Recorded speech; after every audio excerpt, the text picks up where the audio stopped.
Okay, we are live now. Good evening, everyone. Today we have session with Yajna Devam.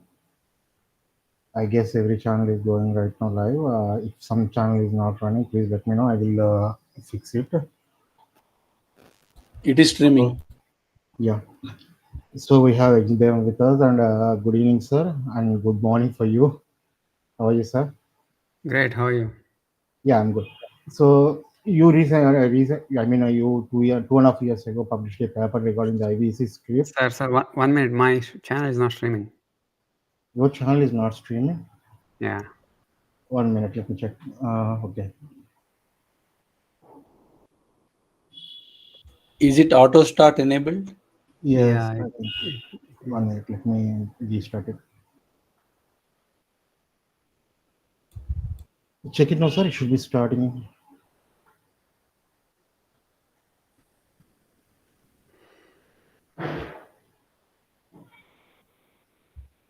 Sir, is it started now? Yeah. I started.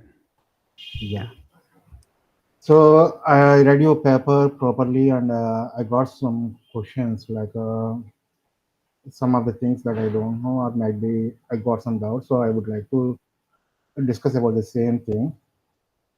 Okay. Let's not waste much time.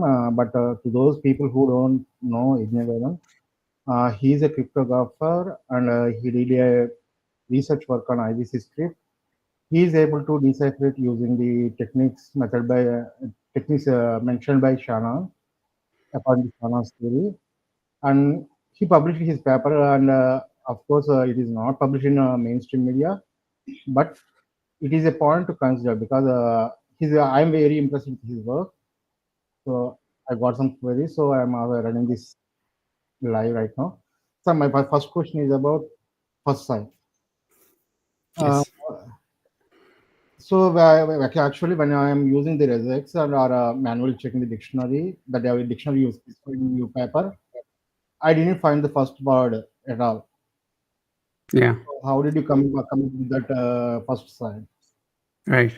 So the first sign is a soma jar, in which you drink the soma cup, and the word for that in Shatapatha Brahmana is anshu.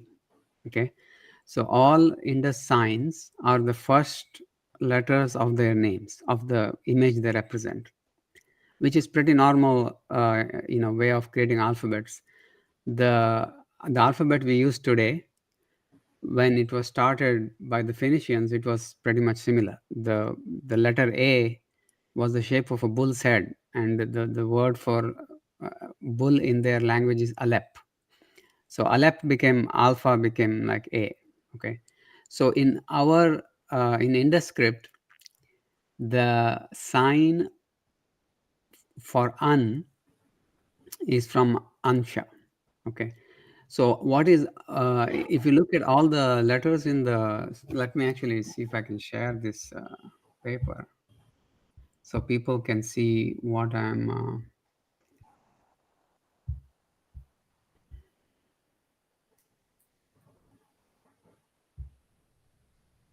Meanwhile, I will introduce the others in the panel too. Along with me are Kiranastram. His name is Kiranarajyam or Kiran, and other one is Kapari the shepherd. He both are having their dedicated channels, and they are doing some marvelous work in their respected fields. So please continue, sir. Yes. So I don't know if it's clear. Maybe I can increase the size here. Yeah, maybe this is better. So you see this little jar here. I don't know if you can see my arrow. Yeah, we can see your arrow. Yeah, we know the jar signs. Yes. So this is the jar sign, and it represents anshu, and it's anuswara. And anuswara is essentially pronounced as the definition of that is a post-vocalic nasalization, which means you say the consonant, you say the vowel, and then you have a nasal, release. So it will be just sound like an. Okay. When anuswara is at the end of the word, you close your mouth, so it will sound like Okay. So it's actually not ma. Ma is not the same as anuswara. Anuswara is vocalic nasalization. So for example, the name Sinha, it actually is what you would call Simha today, but it's really pronounced Sinha. So the letter, the sign stands for the sound an, and it also is used for anuswara because that's its real representation. So you see both an and here. I don't know if you can see this, but there is an and here. Those are what the values of the sign are.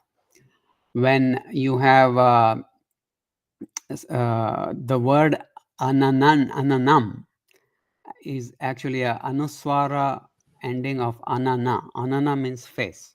Okay. So I think I have it here, the first sign. Yeah, I've described it here. From the dictionary regex, we get ananan representing ananam. So this ananam is you in the dictionary you'll only have anana because dictionaries do not contain conjugated forms. Sorry, the declined and conjugated forms. So for example, if there's a word Rama, it has many different declensions. So it has Prathama Vibhakti, Dvitiya Vibhakti, and so on. So Prathama Vibhakti of Rama is Ramaha, Dvitiya is Ramam, Tritiya is Ramena. So Ramena and all of this, they don't put in the dictionary. But when you write the text in an inscription, you have to decline it. You have to give the proper vibhakti for it to have meaning. So in this particular inscription, they have written anana in the Dvitiya Vibhakti, second Vibhakti, which is accusative. And that they have done using as a anuswara. So ananam is present as accusative form, which is not in the dictionary. So you have to add that to the dictionary, or you can only match the only the stem of it. So that's essentially what it is. In so let me see if I can change the tab here. I have a small question regarding this. Can I ask? Yes, please. Yeah, you said anana, right? But it should be anana, right? I mean, it should be anana. According to Sanskrit, face is. The face. Anana gives us something different meaning. Okay, anana is the face. So how do you differentiate between a and a? Shorter vowel and a longer vowel. So how do you differentiate between the both? Okay, one second. I'm trying to find the tab here.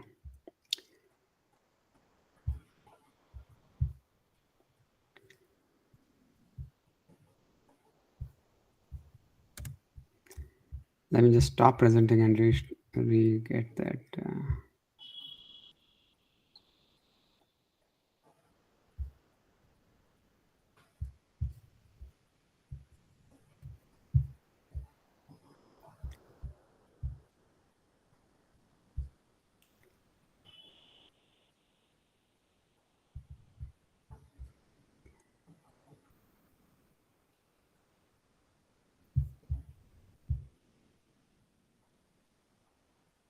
Okay, right.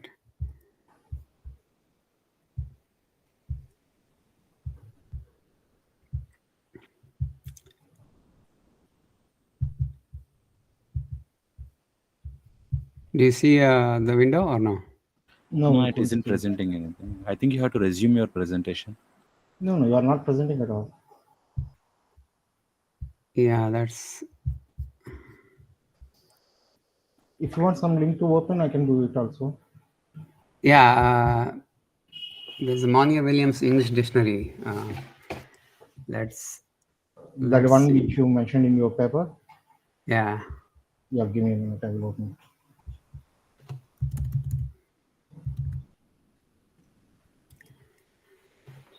So the meaning of anana is the living one. It's not face, which is anana, but anana means the living one.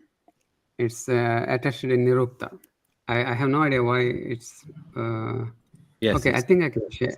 Yeah, Anna means the face. You know Gajanana, right? It's a name for epithet for Ganesha, the elephant-faced one. Gaja So plus Anana Anana. means Anana gives us something very completely different meaning, breathing or living one. But Anana Yeah, gives so- Anana means face actually. So that's why I Right. was So confused. I've shared it. I don't know if you can see it, Yeah, we can see. but Yeah, we can see. yeah. So that is anana, which means breathing or living. So the the one who breathes. So ananam is a word for the living God. Okay, so So- that's essentially it. And if you have a Dvitiya Vibhakti of it, it will be ananam. So you you meant to say that you didn't derive this on using cryptographic techniques? I don't understand, because I thought I'm expecting something logic like you mentioned in the millennium or something like that. But you are saying that some grammatically it Right. happened. So no, it's simpler than that. So in a cryptogram, when you have a dictionary, you can get because you don't have everything in the dictionary, you don't have declined forms. So so you have to understand the difference between the English dictionary and a Sanskrit dictionary or any of these Indian dictionaries. In an English dictionary, there are very few declined forms because English is what's called an analytical language. Okay, so there is no such thing as Dvitiya Vibhakti or anything like that. They use prepositions. They say off, to, by instead of Ramena, Ramasya. They don't have that. So in an English dictionary, you have all the you can put all the words, and even when you have verb forms, there's very simple things like go and going. They can put both in the dictionary. In a Sanskrit dictionary, if you try to create all the forms, it will become billions of words. So you cannot put all the words in a Sanskrit dictionary. Okay, it is just not practical. So what you have to do when you do the cryptogram method on a Sanskrit dictionary is, if you go into a dead end, let me try to see if I can share that. Something happens to the tab, man, every time I do this. If you are using Chrome, you can change the tab by sharing the tabs. Yeah, I think I will just change the window itself. Then it's easy. Okay, so now I can change the tab here. So, sorry, I forgot what we were discussing. Yeah, we are Talking discussing about declensions. Okay, I mean English is an declensions. analytic language, right? So Right. I have another question.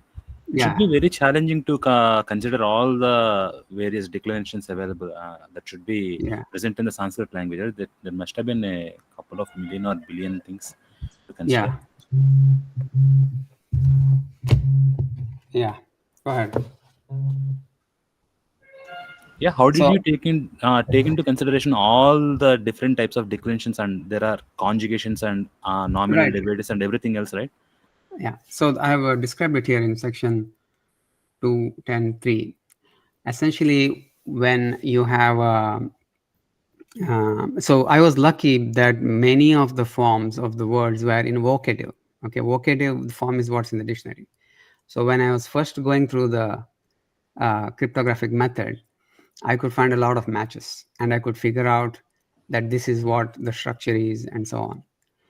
And then when I occasionally get into a place where there is a accusative or something like that, I could add it to the dictionary. Okay, so so there is this whole section on false negatives and false positives. A false negative is you go into a dead end, like you're discussing why ananam is not there in the dictionary. That's a false negative. It's a negative because you don't have it in the dictionary. It's a false negative because it's still a legal word. Okay, so when there's a false negative in the cryptogram method, you are supposed to add that word to the dictionary, and as long as it's a legal word, that is what is expected. Okay, you cannot add an illegal word. Okay, you cannot just make garbage random strings and put it in the dictionary. But for example, let's say in some dictionary knowing is missing but know is there, you can add the word knowing because it's a legal word. Okay, because remember, dictionary is, there are many dictionaries, and dictionaries have different number of words, and they are for different purposes. Okay, so for example, in when you play Scrabble, there's a Scrabble dictionary that is only for that game. There are other medical dictionaries which have other words. Okay, so what? So the question is, what dictionary are you going to use for Indus script? Okay, so I use the Monier-Williams dictionary because it was a downloadable dictionary. There are many other dictionaries, but when you find that you get a partial match, so when you do regular expression, you get a partial match. So if you match, if you have a string of 4 or 5 signs, and you try to match them bit by bit, you will get part of the, so even if you don't get the whole word, you will get part of the word. And when you get a part of the word, you can see if the next thing is a accusative, is a conjugated form. So what happened with the anonym is that there are, let me show you the actual derivation. I think maybe I've written it right here. The first word. So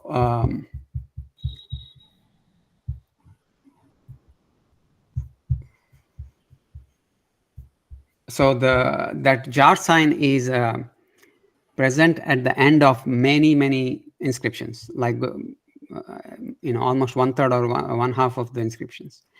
So that was a sign that it is, and by the way, this is a pre-existing research. I didn't think it up, that the jar sign is some kind of declension or conjugation, because it's present as an ending. So now when there is a declension, you have to think what declension could it be? It could be either prathama vibhakti, which is visarga, dvitiya, which is an, or the others are much rarer. Okay, so when you have only those two, if you have a inscription with 3 of those, it can only be an. The proof itself, if you look in the derivation section, and I'm scrolling a little too fast, but I want to kind of save the time here. The proof itself essentially is the word itself, and the fact that there is just one sign, that means there should also be a legal word, and the fact that there are so many terminal anuswaras there are, at the end of every inscription, at the end of many inscriptions. So the only possible value for this is an. Okay, if it is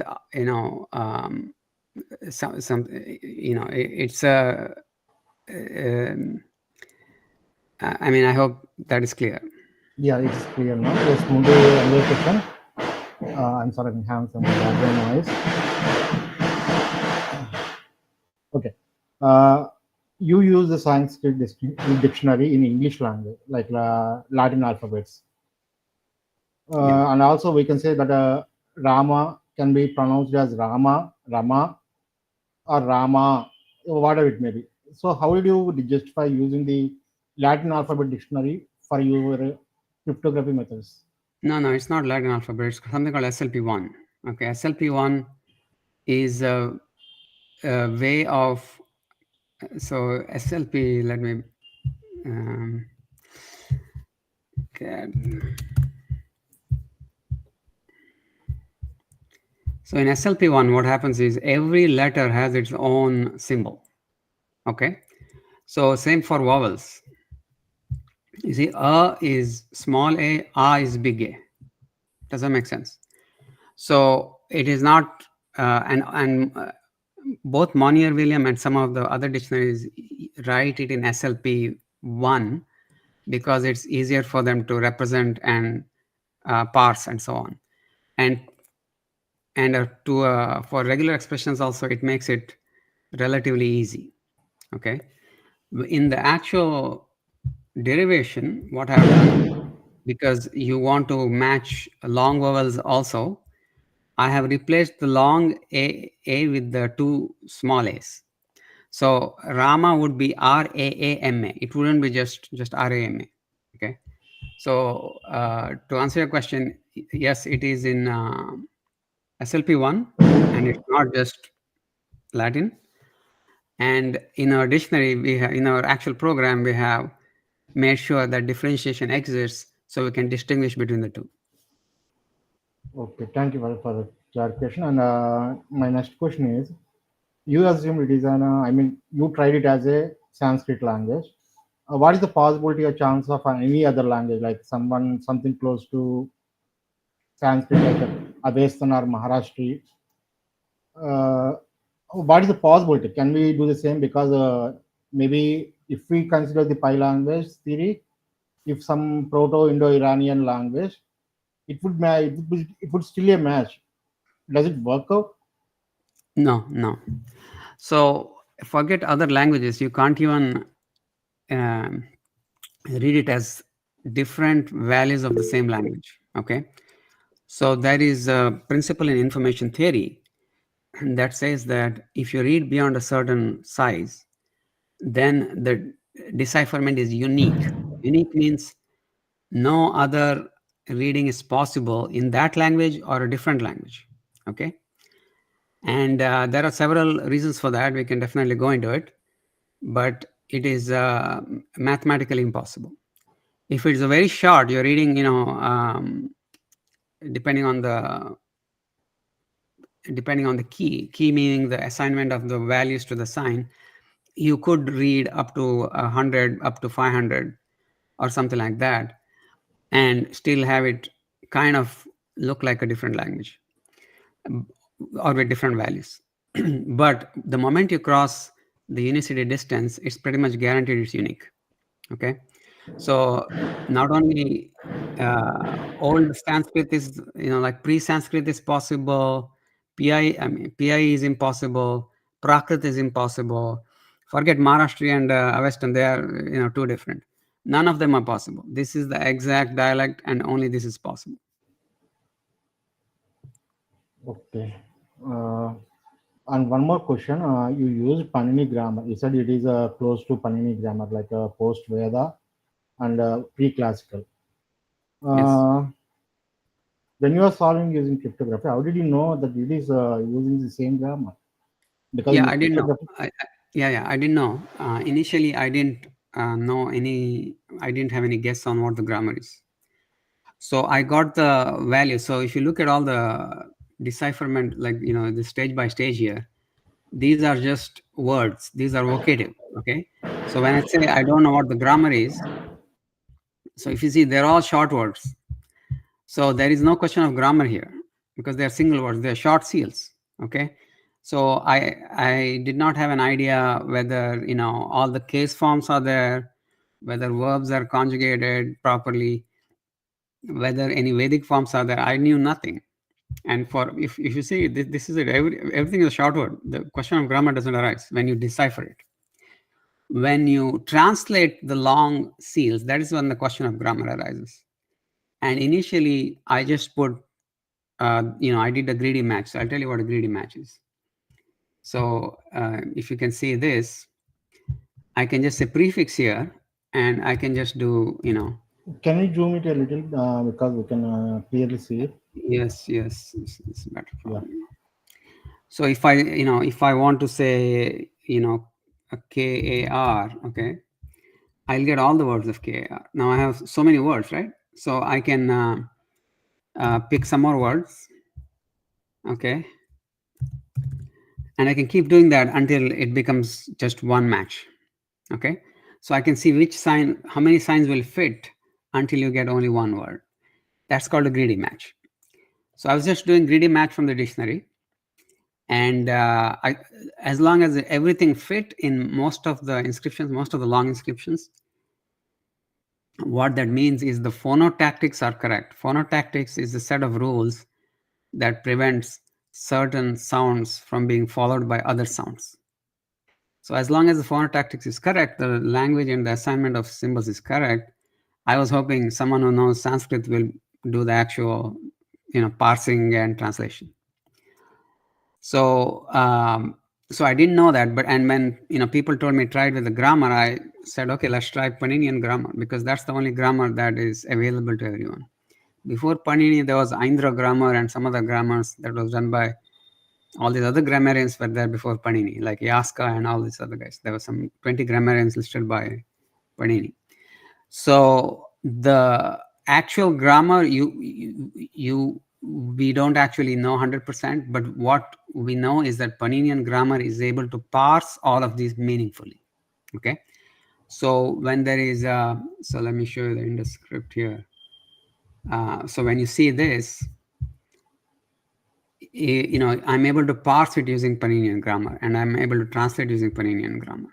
So what Paninian grammar does for us is it lets us parse it properly and read the meaning properly. Now, the difference between that and the previous grammar may not be that much. We don't actually know.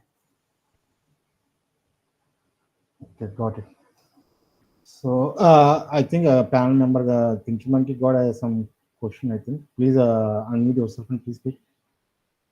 Hello, Yajnadevam sir. Yeah, my question is again on the same lines.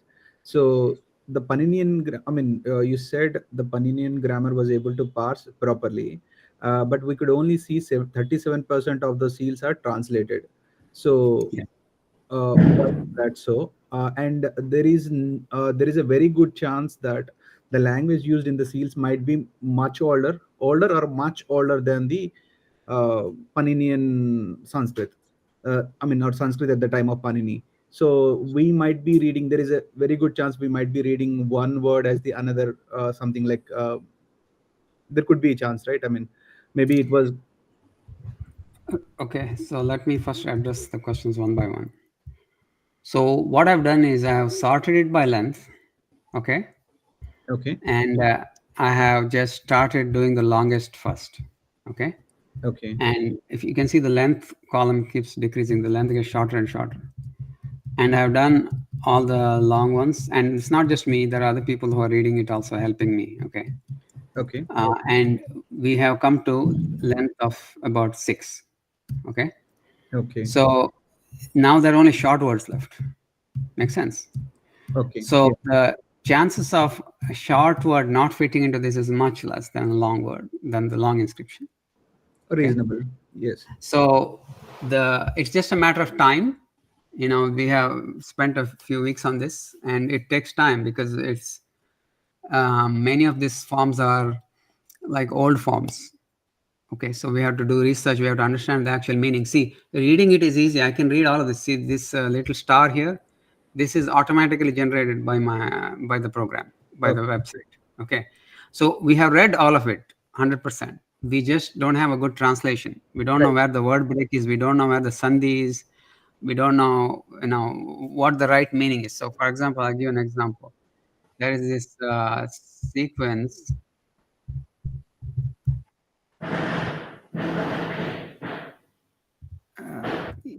Yeah, so there's a sequence vara, okay, varan, this one, okay? Okay. So this sequence,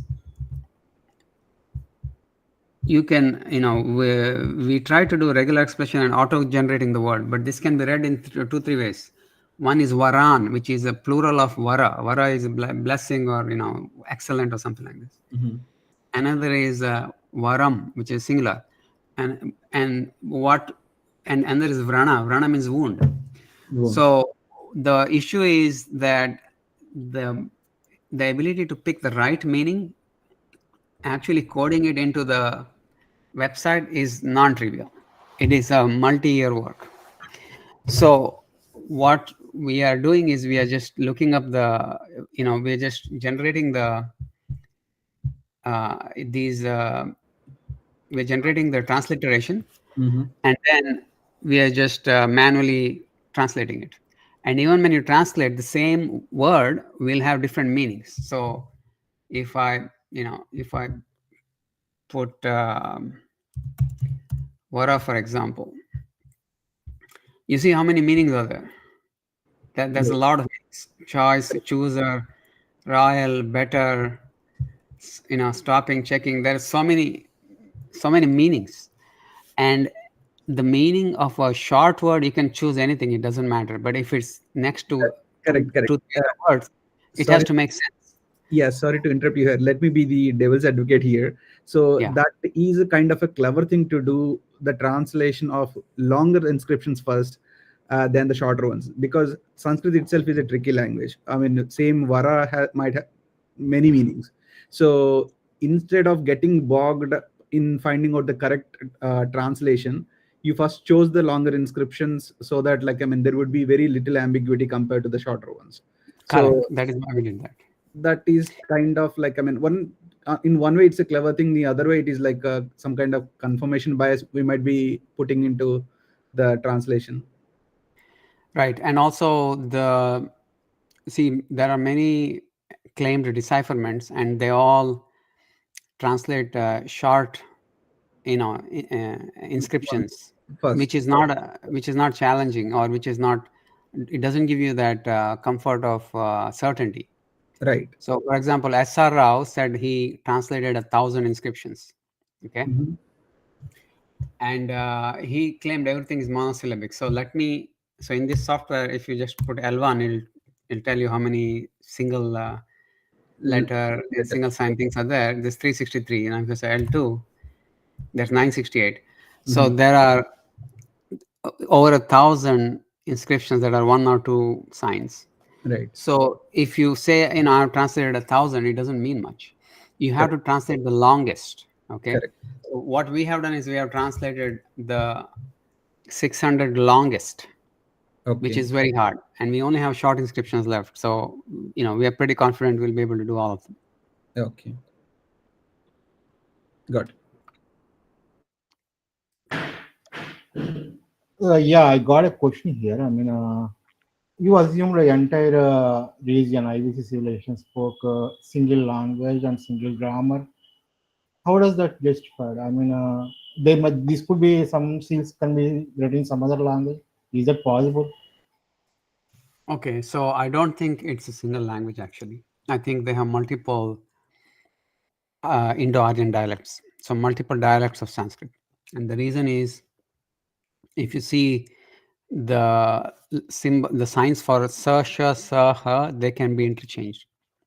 And that is what happened in Prakrit. In Prakrit, when they started writing Brahmi, the Sanskrit words and Prakrit words sound similar, but they are using different sounds. So, for example, Sena becomes Shena in Prakrit, and people who write Prakrit, they would write it in either way.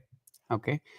And today that happens in South India also, like Tamil people, when they write North Indian words, they use different alphabets. So they may write Hindi as Hindi or Hindi, okay, when they write in English, because the third distinction is not there in Tamil. So because of that, I think there are multiple dialects of Indo-Aryan in that in IVC. Now the question is, are there anything other than Indo-Aryan in IVC? So we've been through 37%. We haven't found anything else other than Sanskrit that cannot be read as Sanskrit. Okay. In the Middle East, in Bahrain, in Mesopotamia, we have found inscriptions that are in Sumerian and Akkadian. But in Indus Valley, so far, we have not found any. Okay. But when we do the rest of them, we will be able to give a definite answer whether something exists or not. Okay. Let's move on to the next question. In your script, you said Indus script is discovered to be proto-Abhagada segmented with signs for constants and vowels. Is this your assumption, or you got any published paper in this regard? Okay. So discovered to be means that we have determined it using our decipherment. Okay. So it is not something someone said. This is what we've discovered. That's what we're saying. Now let me clarify what is proto-Abhagada and the entire the system. The vowel system works similar to Achaemenid cuneiform, which means that a consonant can just be the consonant or consonant with the default vowel a. Okay. And if it's followed by a vowel, then the default vowel is overridden by that specific vowel. So Achaemenid cuneiform uses the same kind of writing system, and so do we. So you can call it alphabetic, But the reason I called it abugida is because of certain vowel forms where the vowel is attached to the let me see if I can find it. The vowel is attached to the consonant itself. Okay, so I'll give you a good example here. Here the vowel is attached to the consonant, and that eventually became your Brahmi. So what happened was I'm trying to find a thing that I've written. I've described an example. Okay, here it is. You see, this was the because the and the e is attached to the, and the Brahmi the is also similar. It is attached to the e is attached to the consonant. So because it has, although the script has both alphabetic and abugida features, I call it proto-abugida. So that, and I call it segmental because that is, I wanted to just characterize it as accurately as possible. Does that make sense? So it is not someone else's paper, although there is a paper recently that claims that Indus Yeah, script I is. saw recently some paper from Muhammad, I think. Yeah, but that was later. That is is alphabetic. published. Yeah, that's published this month. Yeah. But my thing, it's a finding. It's a finding based on actual decipherment, which you can see, here. Okay, so that's what it means. It means this is how you read it. So it's an outcome. It's not a assumption. Okay, got my answer. So, have you tried Dravidian language? Like, why isn't it a right choice? You mentioned it is not a right choice in your paper, and I already read it, but I'm not satisfied with your answer. Why are you? Have you tried it using the deciphering using Dravidian language? Yeah. So here is the thing about Dravidian. Okay. Yes. So in Dravidian is called what's called an agglutinative language. So in a language, when you create a word, typically what happens is a word has a root or a stem, and to that you add affixes which change the meaning of that stem. Okay. So in agglutinative languages, these affixes are regular. Regular means it is always the same for all words and for all cases. It gives the exact change in meaning. So in Dravidian, for example, if there's a word ava means he. Okay, if you add lu, it becomes feminine. Okay, and for all words you add lu, it becomes feminine. If you add ru, it becomes plural. Ava ru. I'm talking in Kannada. I mean, you guys can find other examples in your language. Yeah, similar. Yeah. And if you put li, okay, it becomes a locative, which means it is in that place. So avaralli is avaralli. You can just keep attaching these affixes. Okay. Now these affixes have a fixed order, and there's a theory by a person called Sink, who states that this order is universal across all agglutinative languages. I don't know if it's true, but at least in Dravidian, it is true. So you cannot change the order. You cannot say, so avaralli means in them, but you cannot make it avalira. Avalira is not a word. Nobody's going to understand it. Makes sense. So what happens in Dravidian is you have forms that would not, what happens in Indus script is you have forms that exhibit this kind of rearrangement of what would be affixes, and therefore it cannot be Dravidian. What it has to be, so those cannot be affixes. So what it has to be is they have to be stems that are compounded. So when you say a stem that is compounded, you attach, in a compound, you attach two words, it becomes one more word, right? Like housewarming is a compound. In Dravidian, the compounds have only two stems. In classical Sanskrit, you can have unlimited number of stems. They have 10, 20 stems also in rare cases, but 4 or 5 stems is pretty common. And and especially it's true in classical Sanskrit, not in Vedic Sanskrit. So Vedic Sanskrit also has a few cases where there are more than 2 stems, but in classical Sanskrit it is normal. Okay, so what this means is that it cannot be not only Dravidian, it cannot be any agglutinative language. Makes sense? Because then because of this order is fixed and it cannot be reordered meaningfully. Therefore, and it has to it can only be multi-stem compound, and multi-stem compounds don't exist except in very few languages. It exists in classical Sanskrit, German, and a handful of others. So this actually eliminates almost all other languages. So you know this structure of the script before you start the working on it? No, I didn't know. So when I started the work, it was much simpler. The paper has grown, and the paper is written in a way that the reader can consume the information in a structured way, but the discovery and the work doesn't flow in that beautiful fashion. Okay, when I started, my first idea was to use a Dravidian.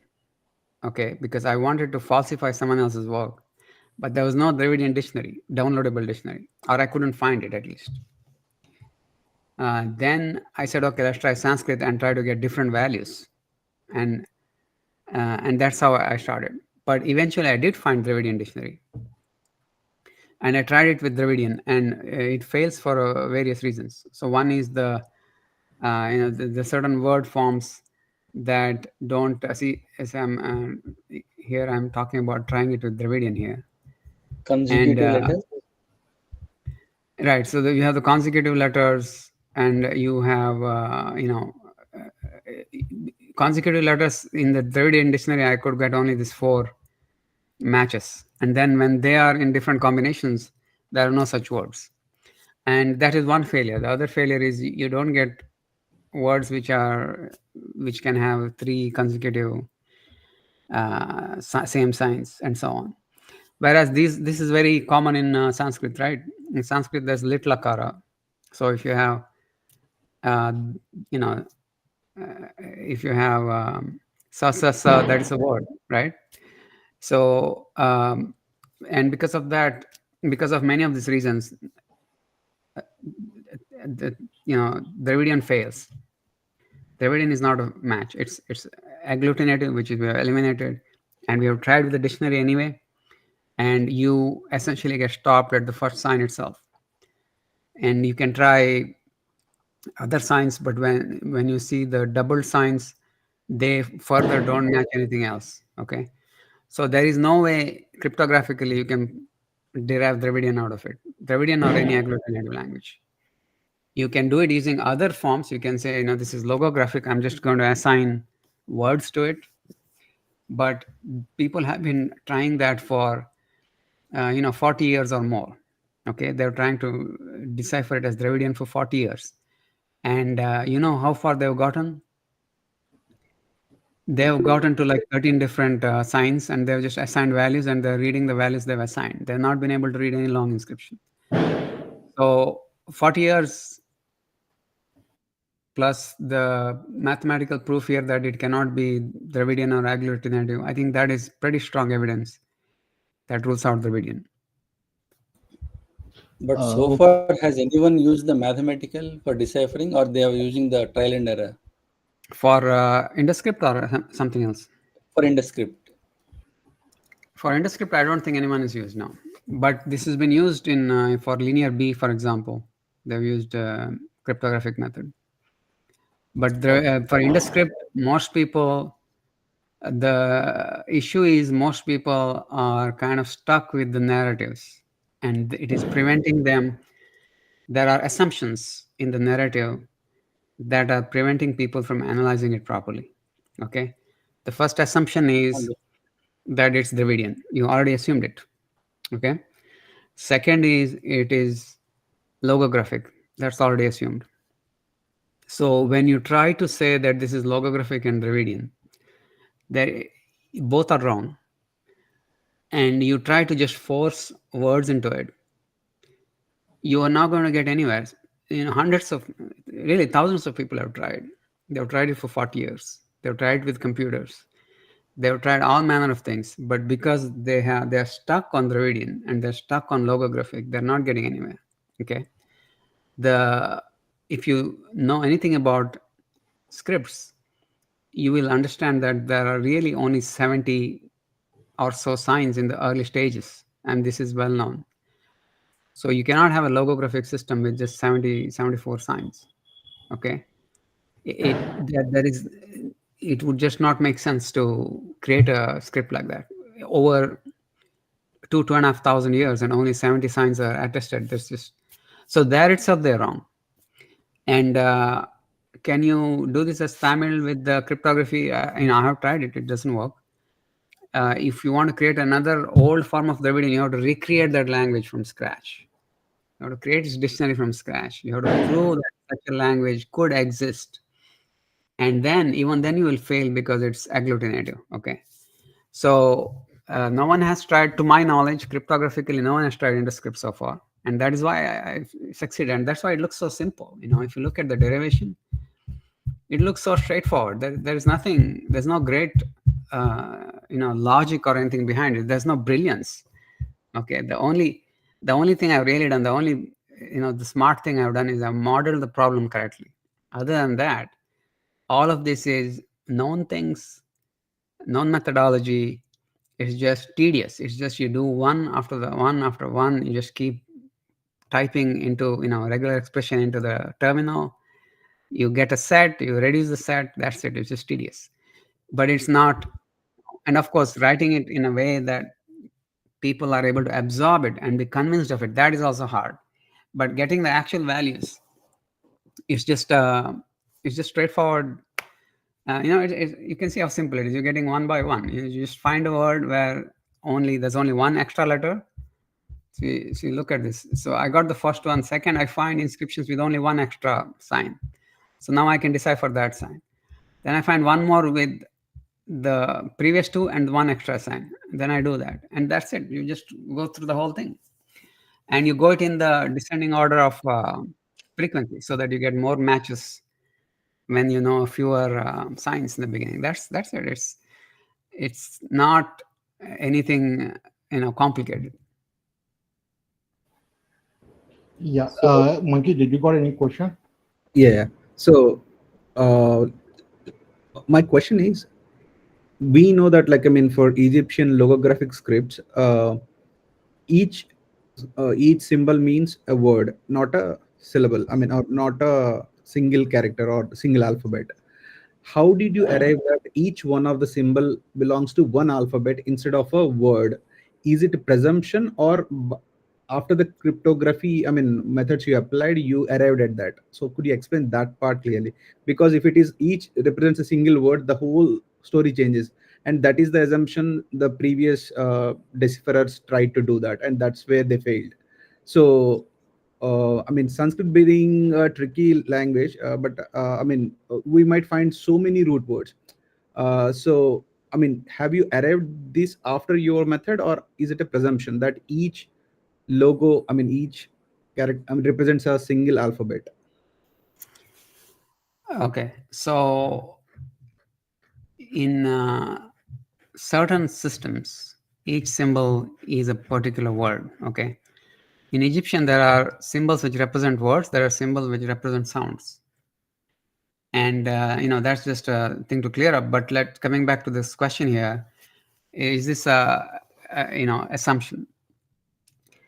The fact that you have triple symbols in one inscription makes it kind of very hard for it to be any kind of one sign equal to one word, because are you going to say go go go? What are you going to write that has three words repeating in the same one after the other? And in the case of Dholavira, in some inscription there are 4 or 5 of the same words. So it wouldn't make it. You wouldn't be able to read such a thing logographically. Okay, that is one. The second is there are only 71. There's no writing system in the world that is logographic that has such a short, what to say. So logographic alphabets or logographic scripts have a large signary, which means they have many signs. So Chinese, for example, has over 40,000 signs. Right, but that could be attributed to very little of the corpus we found. I mean, we might not have got all the signs probably because this whole civilization has spanned for over thousands of years, but we got only. So that could be a reason. I mean, the outcome justifies your approach, but my question is again like banking on whether it's a presumption. I mean, that is one valid thing which you said. Like, I mean, same word cannot repeat 4 times, 5 times. So what sensible meaning does it actually carry? True. But like, I mean, your whole decipherment lies on the very fact that each picture represents one alphabet. So that is, I mean, a tremendous, I mean, like a path-breaking assumption to make, isn't it? Okay, so let me try to find the thing that I've written here.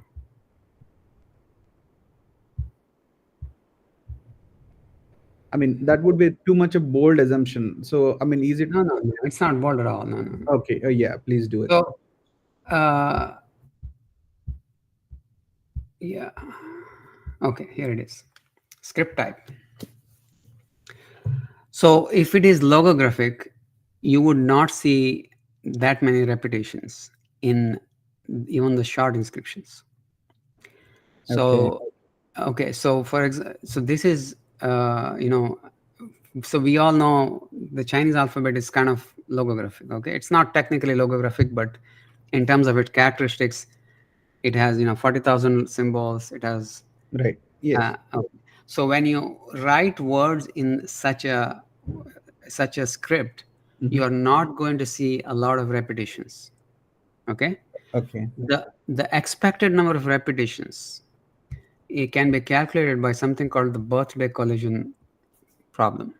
Okay. So in the Indus script corpus, you should not see any repetitions unless the inscription has 25 signs or more. Okay. Okay, you should not see it. And at 25 signs, you would see one inscription with the repeated letter. Okay. But we see so many of them, 17% of them have repetitions. And this is before we consider allographs. Allographs means 2 signs with the same value. Right. So if there are so many signs with multiple repeating letters and some where the signs are repeating 3-4 times, then it is extremely unlikely to be logographic. That is one. The second is the size of the signary itself is small. Over from 4000 BC to 2000 BC, that's 2000 years. Right. You should see all the things. Yeah. So that brings to my second question, the allographs. So yeah, monkey, please. I need to. I have many questions, sure. so please give me the priority to me. Okay. In your section 4, in section 2.10.5, you mentioned that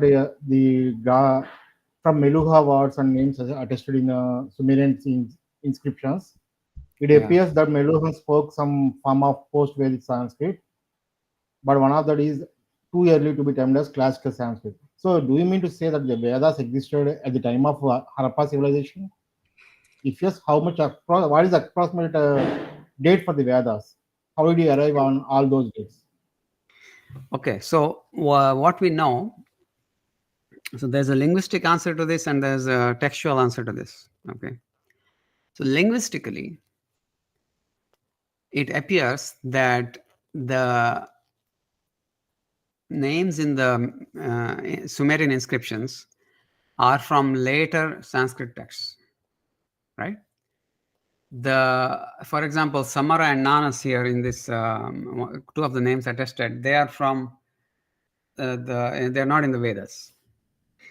So now the question is, did Vedas exist? So we know that the Brahmanas have been dated to around 2300 BC by Professor Whitney, who is one of the greatest Sanskrit scholars of all time. Okay, and also by people like Tilak and others. It is based on astronomical dating. So we do know that. So that is one. We know from the description of Dhruva. So Dhruva, today it's Polaris, but Polaris was not pole star till year 500. The description of Dhruva is the third star in the tail of Shishumara, which is Alpha Draconis. Okay, Dhruva was pole star in 2300 BC. So you'll see a lot of these dates in the Puranas and the Brahmanas, which are around 2300 BC. So I give you two examples. I'll give you one more. Kritika rising in the east on the spring equinox. That's also 2300 BC. So 2300 BC is right in the middle of the mature Harappan phase when most of the inscriptions were created. So if the Brahmanas existed then, if the Puranic stories existed, then Vedas must have existed even earlier, right? So yeah, now what's that?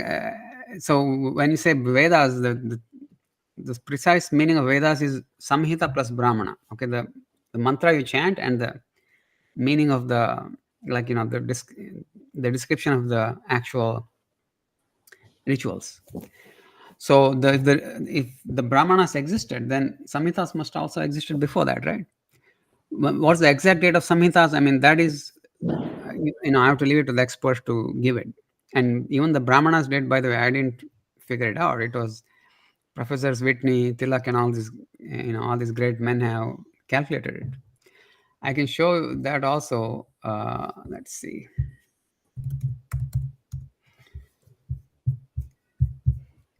So this is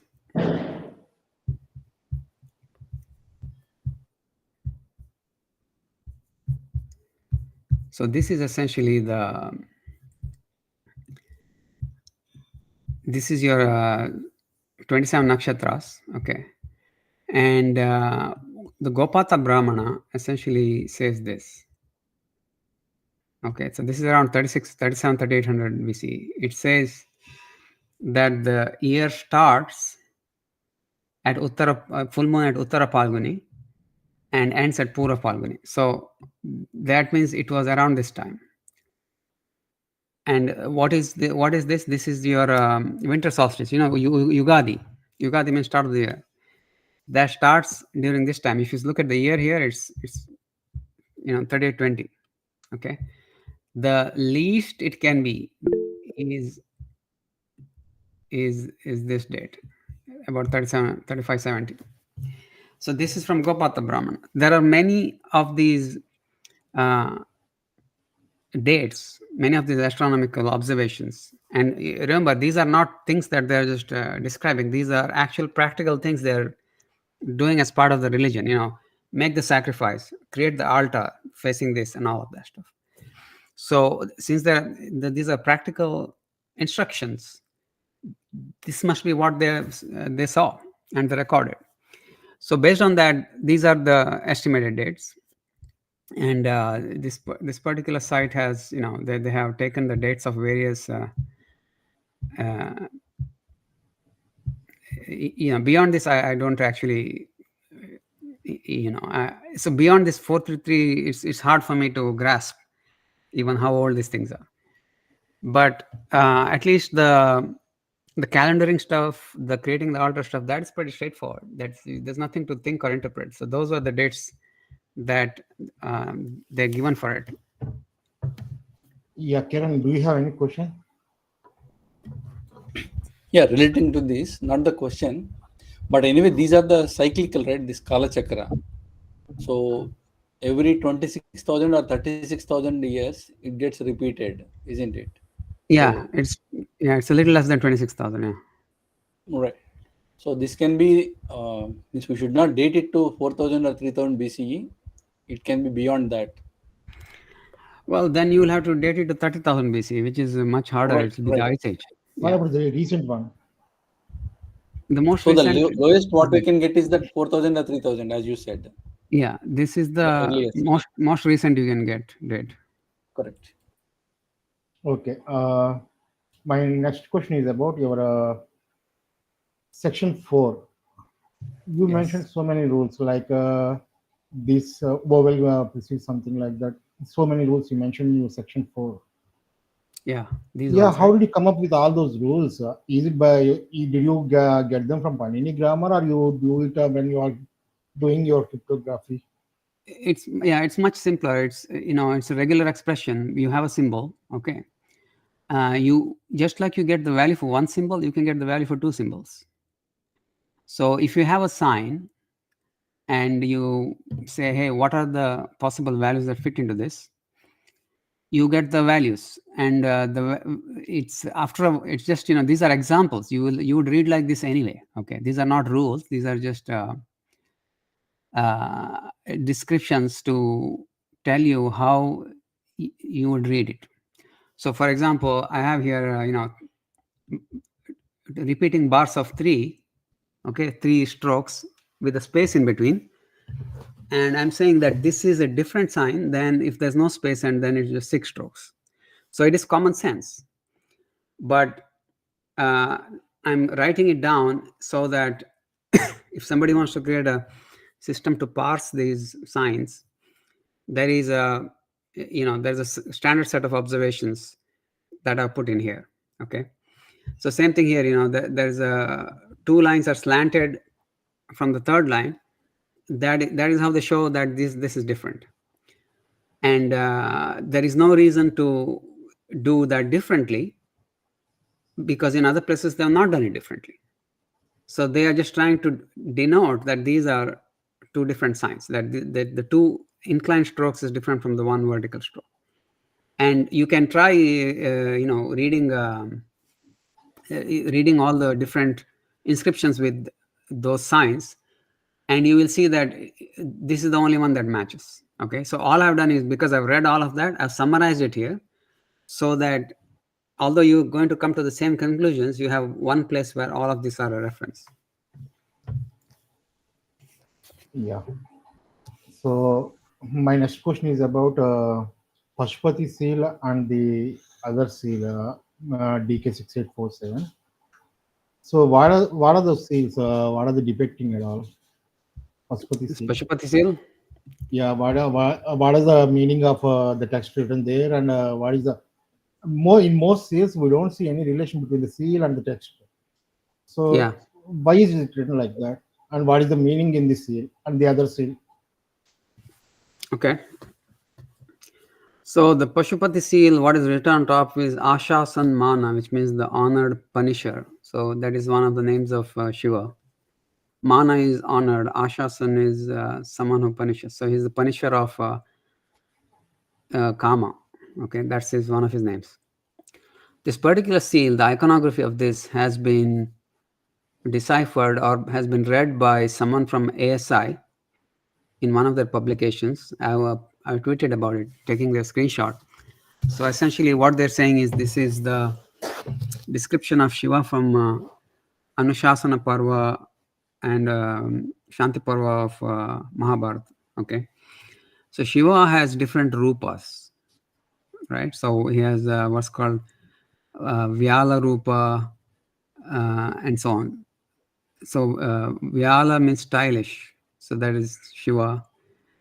And Shardula means eminent, okay, which also means tiger. So Vyala means elephant, Shardula means, okay, and the Gandin, that is the rhinoceros. So Gandin means one who has the horns, okay, and Mahisha means is a great one. So that's why that buffalo is there. And in the bottom you see a goat. It's Aja. Aja means unborn also. So these names are also the names of the animals are also the names of Shiva. Okay, and in the Shiva picture himself, you see he has that matted hair. It's called Kaparda. So it's Kapardin, and he has 3 heads. It's called Trishirsha. Trishirsha means he has 3 heads, meaning he sees the past, present, and future simultaneously. Okay. And then he has that elephant skin on his chest. He has Hiranya Bahu, like golden arms. He has the long nails. I forget the Sanskrit name for it, but he has long names. He has Urdhvalinga, okay, and he's not wearing any clothes. That is also one of his attributes. He's also a yogi, sitting in the Mula Bandhasana. This is a very, very difficult asana. So here what happens is the heels are pointing front and the toes are pointing towards the body. Okay, it's very hard position to do. So these are all his description from Mahabharata chapters. So that's what this means. Sorry, what was the other one you wanted to ask? Yeah,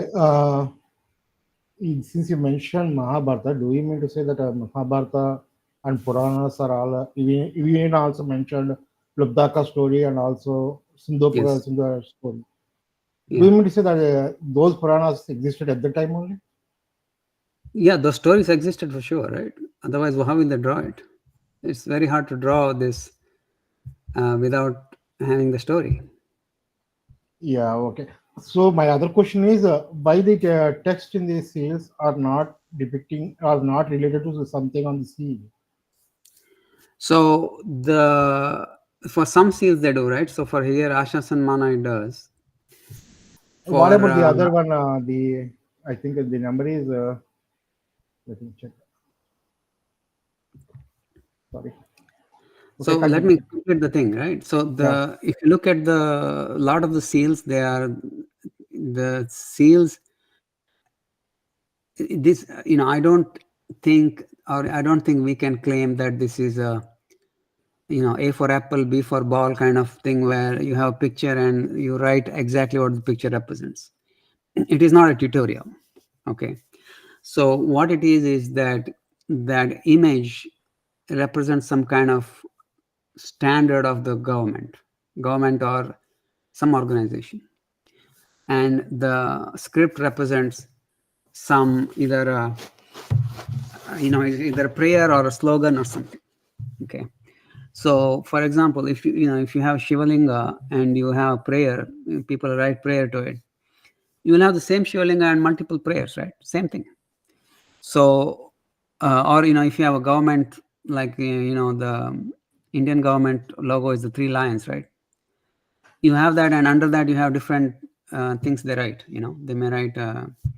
So there is no rule that says you have to write what you have to describe the icon in the inscription everywhere. That is the only thing. You cannot impose that rule on people from 3000 BC. Okay. So so that is the that is that. And if you look at the seals, right? Many of these seals are just some of them are just probably names. Some of them are like here. This one says Sham. So this one it just says Sham. Sham means bless. Okay, and it's also in your Navy's motto is Shamna Varna, meaning bless us Varna. So you find a lot of Sham like this, using the different variants of the Shah and so yeah. So your question is, did Puranas exist? The stories existed. Now the stories may have been rewritten, and the language changes. And if you look at the language, you don't know when the story is from. So for example, if you take a Bible from today, you read Jesus' story, you may think that the Jesus story is from year 2024. But it's an old story that's been repeated multiple times and rewritten multiple times. And from, originally it was even written in Greek. So that is, so just by looking at the last thing you have, you cannot determine when the story originated. So, okay. What about the other seal number is, let me give you the number. 1186. M1186. Yeah. The 7 heads and the seal. Right. Let me see if I can find it here. Okay, what's the question about the seal? What exactly it is depicting? Is there anything from seal that we can understand? This one, is it? Yeah. Yeah. So this looks like it's there's a couple of interpretations of this. One is it's Shiva's Dakshinamurti. So Shiva's Dakshinamurti, I think I tweeted it. Let's see.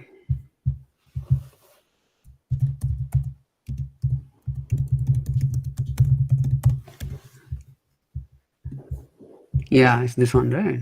Yeah. So this is Shiva in that Ashwatha tree, and there are 7 Saptarshis. Yes.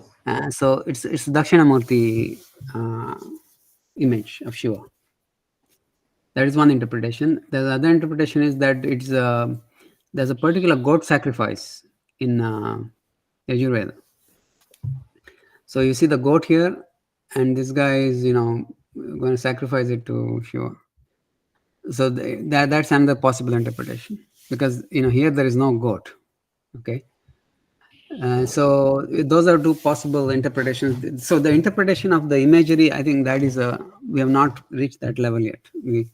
So far we're still only reading the seals. The interpretation of the imagery is something that will come next, and then once we have interpretation of good number of seals, we can have another show where we describe all of it.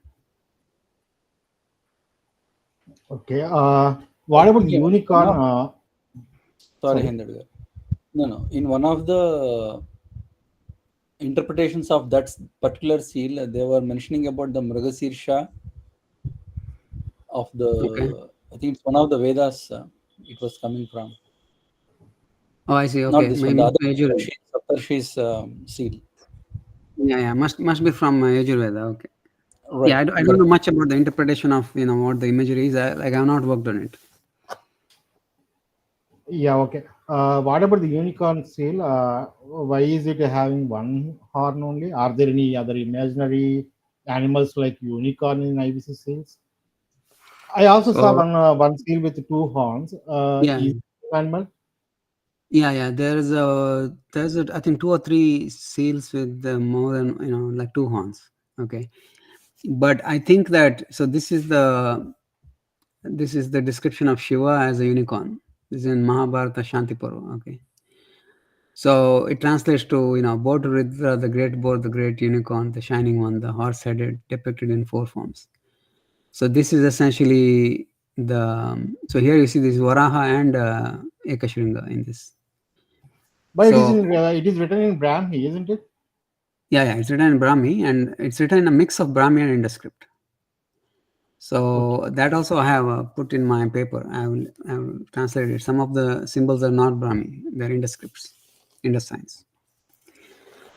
So yeah, at some point so if you think about it, this particular sign exists in both Indus and Brahmi. This particular sign exists only in Indus, and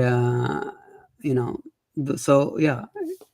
So this is one, and there is one in there's one in Veda itself where he says, here you go. Rigveda 5:59:1. Let's say I hope you have it open here.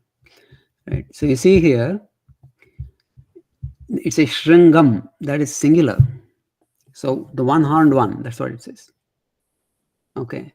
So here it is talking to actually the deity is the Maruts, but I think they're talking about either Agni or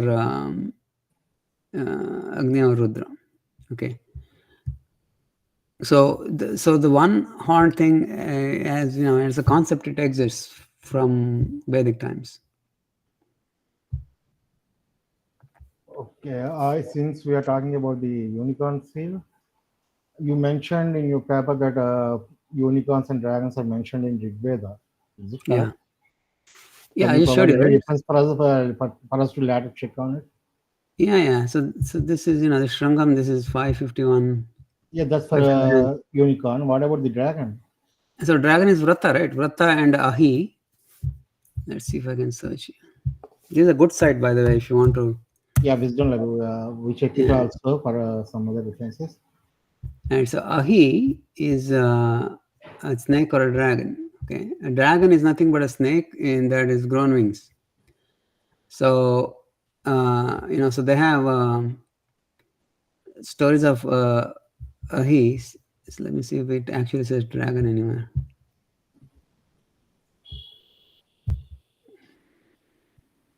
The serpent demon, yeah, it's it's a serpent of the sky. It's a flying serpent. So you have Ahi Bodhnya is the snake in the sky.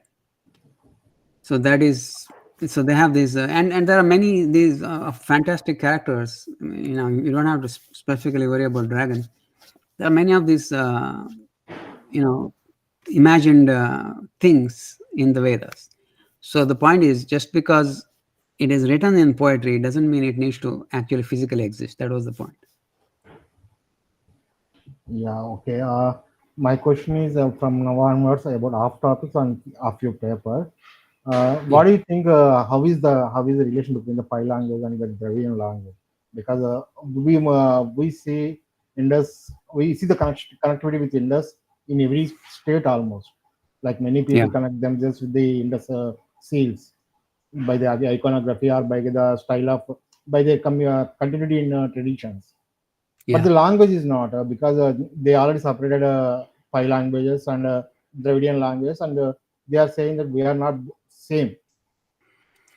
So so you have to understand that language, the longer some people exist in a place, there are more languages. There will be, the bigger a country, there will be more languages. Okay. So humans came out of Africa and came to India, and from India they went to Australia and New Guinea. Okay. And in Australia, there are some, I think, couple of dozen language groups. Okay. Not just languages, language groups.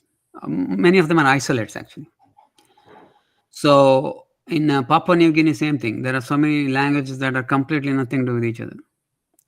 So India, people have been here longer than either of those places. So in India, you should expect to see dozens of language groups. Okay. So it is actually pretty amazing that there are only two major language groups. Now there's Tibeto-Burman and others have also come in. Munda and all these people have come in. But the major two groups are Indo-Aryan and Dravidian. So there are two language groups, and that happened because of consolidation after agriculture. So agriculture developed in two places. It developed in the Gangetic belt at some 9000 BC. They started cultivating rice, and in the south also they started cultivating rice, and then other crops as well. So what happens is hunter-gatherers, when there's a farming community, hunter-gatherers will settle in with the farmers and adopt the language of the farmers. So in the end, you got two language groups, but the language doesn't mean the culture is different. Okay, so when in the south, the population initially was not very high. So when the Indus Valley kind of, because of climate change, they had to move out of there. A lot of people moved south, and they adopted the southern languages. So even in the south, your DNA is 50-60% Indus Valley, because most people have come from Indus Valley. They have settled with the existing farming culture and adopted that language. Okay, so this is the mainstream view. Now there is some marginal view, or there's some research going on that is not complete, may never be complete. So one of them is by a person called Igor Tonayan Belyayev. He's a Russian guy. So according to him, there is many words in Dravidian that are also in Indo-European. Like in Greek, there are some Dravidian words. In German, there are some Dravidian words, and so on. Okay. So, and then there is, he's saying, how is that possible? Unless Dravidian and Indo-Aryan and IE developed together. So his theory is they developed together, Dravidian separated, and it re-merged. That's why you have the similar noun cases, some grammar, all of this stuff, vocabulary shared. Many basic words in Dravidian, they are the same as Indo-Aryan, which is not, which is very rare. So like the word for vomit is vanti. Vanti is actually Sanskrit, vamati. Okay. So there is those hypotheses that still needs to be developed fully. Okay. To see what's the actual relationship. But I also tweeted Dravidian IE. Let's see if I can find it. Yeah, regarding your kids, I also have some other question. Do you think Hindu Kush mountains can stop some people from migrating to India? Yeah, just so here is if you go on this tag, you'll find all these words I found, Dravidian words that are in IE, okay, which suggests that there is some connection between them from ancient times. Okay, sorry, can you repeat your question about Hindu Kush? Yeah, Hindu Kush mountains. Do you think it can stop some people from migrating to India? Like in your recent tweets, I found it. I mean, not in the recent tweets. Right. So people, so it's very easy to move out of India, because see, from the Khyber Pass, if you follow the Kabul River, it will take you out. It'll take you outside the Indian subcontinent. But it's hard to get in. The reason it's hard to get in is the mountains, they are like they're death maze. So let's see.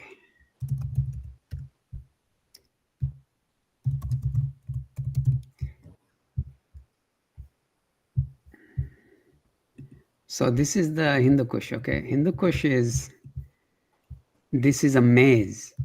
Maze meaning if you try to get in here, you will get lost.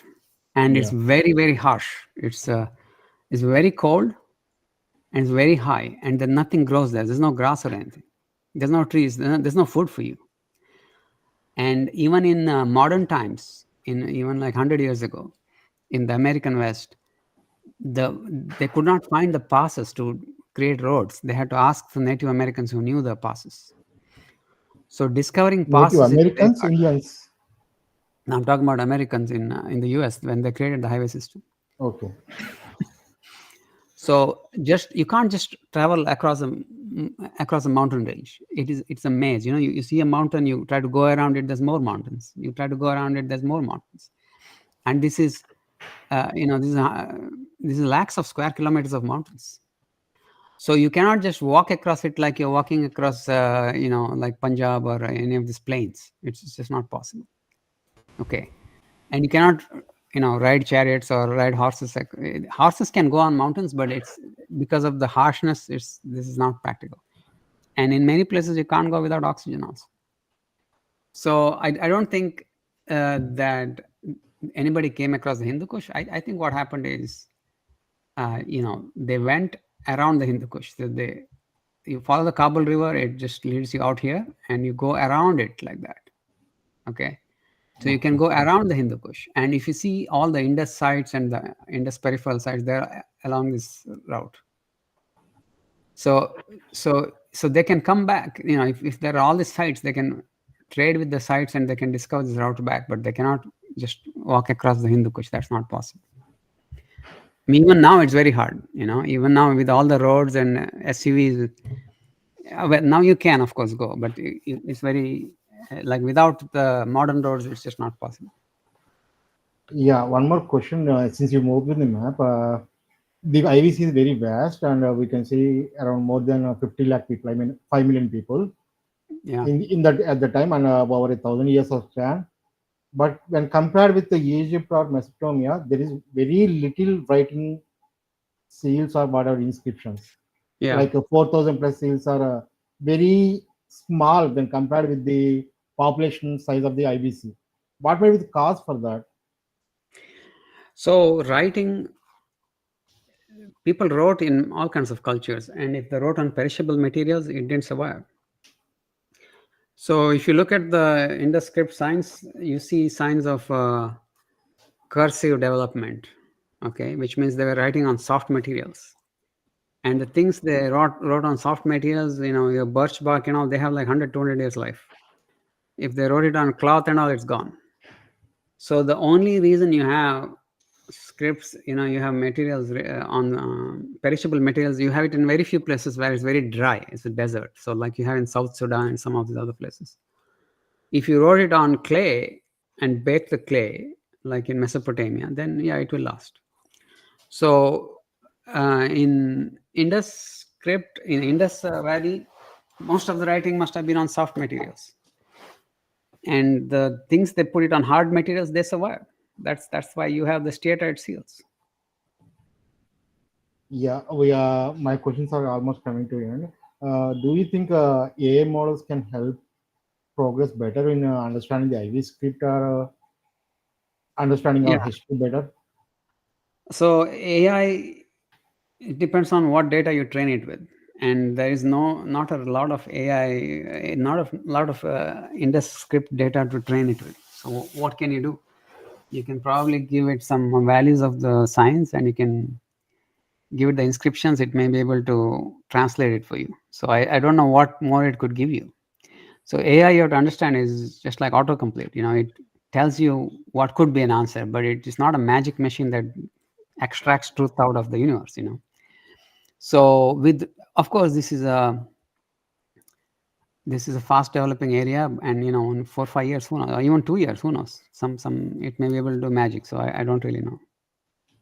So I have one more question, sir. Two more questions. If any history student, do you recommend any research work for them? I mean, like in related to this IVC script or something like that. Yeah. So history in India starts from Ashoka's time, because that's the earliest writing they had. But I think now with the Indus script, even though the corpus is small, I think a lot of work can be done to extend that to 3000 BC. That's a huge jump of 3000 years. So that field is open. There's nobody working on it. So you could take the Indus inscription, you can match it with like the Puranas, and you can match it with iconography, and you can work on recreating 3000 years of history. It's a great opportunity for people who are in history, archaeology, all of this stuff. And you should grab it before somebody else does. Yeah. One last question, sir. I mean, you did a very groundbreaking discovery. I mean, translating the IVC script is not an easy thing. And so, did you got any sponsorship or government assistance or something like that from Indian government or some private parties? No, nobody's going to give any. Nothing has happened so far. Okay, so It's I've been done two it. and a half years. Yeah, you should be getting some. Yeah. I've done it on my own free time with my own money, and I'm not in need of anybody's money. So I will do my thing. If the government wants to do more than just the decipherment, if they want to generate interest in Indus Valley, the Indian history, Indian civilization, they should they should get some department to do it. I'm happy to help, but I've not received any sponsorship, or I don't need also. Okay. My questions are completed here. So let's see if panel members have any questions. Monkey and Kiran, please go ahead. Yeah, not the question, just a comment. As Mr. Yajnadevam has already mentioned, if anybody wants to do the research further on this, there is still further can be explored based on these assumptions, because most of our history was written based on many wrong and false assumptions, right? So if this assumption can be taken as a base, then a lot more can be explored further. That's all I wanted to say. Yeah, thank you, Kiran. What about Monkey? Yeah, sir, I want to take you back to the allographs thing. So Yes. I have this question. So you assumed, I mean, again, the same question. Have you presumed that these are the same symbol with different variations? Is that a presumption, or you have arrived it after some rounds of decipherment? Can you? So I have this Yeah. thing here. Can you tell Yeah, me? for example, so all of them actually are Yeah. So how did you arrive at that? Because that is, I mean, one more path-breaking thing when I compare with other decipherers, because most of them consider every sign as unique. Most of Yeah. them, I mean, as far as Right. so. Okay. So the way I also described it somewhere, but essentially, what you can do with cryptography is you can try to decipher each of those variants separately. And if you see a pattern where even the smallest or even reasonable variations result in the same value, then as a system, you can determine that there is a variance in the appearance of the glyphs. Okay, so in a hand carved system, so you have to understand these are not typewritten; they don't have printing machines. Okay. Yeah. So although you see these variants here, there are really many more variants. They vary slightly. So depending on how sensitive you are, if you think that the curve is a little, is a little too much curved in versus curved out, you can create. If you're very sensitive, every instance of it will be a separate sign for you. Right. So the question is, how sensitive do you want to be? Okay. And the way I determine it is if I can look at something, okay, I can show you something and tell you this is A and this is B, and you come back 2 days later, you should be able to look at them and tell the difference. Okay. Okay. So if you can, then you can consider them separate glyphs. So now with the glyphs, if you try to solve the value of a glyph separately, okay, and they all come to the same value, as long as they look slightly similar, Okay. then it means as a system that they all are the same sign, just different representations. And if you look at it, they're not very different. They're only slightly different. Okay. Yes. So they're, they're flipped, or they have, a line here, line there. That's basically it. Yeah, most of them are, but some of them like Tal. So Tal is they're very different. So most of them are similar. Yeah. Yeah. So something. So like the Tal, the symbol is just, it's just sleeping down. I mean, I could have created a separate sign for it, but ultimately this, whatever reconstructing the sign names, this is for our convenience. Okay, for us to remember. Yes. So I yeah. understand that. Yeah. My next question is, when you put the Indus script and the Brahmi side by side, it is right. I mean, like I was really, astonished at the similarities. So the previous experts, that this is actually the first time I was also an enthusiast. So yeah, this is like glaring into your face. Why no one has considered that? It could be Sanskrit, because Brahmi is the earliest scripts in which Sanskrit was written. So why nobody? Has somebody considered and tried to discover? They have. So that Brahmi is, developed from Indus, is proposed, more than I think a few years after Indus script was discovered, somebody proposed it. I forget his name, but many people have proposed that. But they had not created a table like this. Okay, they had looked at it and they saw a couple of signs that look similar, and they said, "Hey, explore this." Okay. So, and even I wouldn't be able to do this until I already deciphered it. So what happened was, once I deciphered it, the first thing I did was sort all the signs according to their values. Okay, I put it in I because I wanted to present it. And when I did, I saw that the names. I tried to find the names, and the names were so close. Okay. So then I saw some of these are actually identical to Brahmi values. So, okay, so easy example is this the, right? This the is the same as Brahmi the, and this va is the same as this Brahmi va, right? Yeah. So I said, okay, I have this table I had created. So let me create a table of Brahmi and pick the closest and put it in here. So I did. And it looked, I was also shocked when I saw this, And if I hadn't deciphered it, it wouldn't be so easy for me to look through all the signs and find, maybe others could have done it, but for me, this is a natural outcome after decipherment. Okay. Yeah. So my last question. So you have translated like 37% of it, of the corpus. So what is actually stopping it? Once you have, identified which symbol is which, it's you completely transliterated it. So 100% of it, I guess. So what is stopping? The Sanskrit expertise, or like what is the want here? No, it's mostly time. I have my own life. I have to do, I have a job. I have to do all this stuff. So that's essentially it. So other people who has enough knowledge of Sanskrit, they can continue with the remaining translations. Of course, anybody can do it. And some of these are not, I put it on. I put it on Twitter and I've asked people's opinion. They have given it, so anyone can read it. And the shorter ones, I'll show you shorter ones are actually pretty, let me go.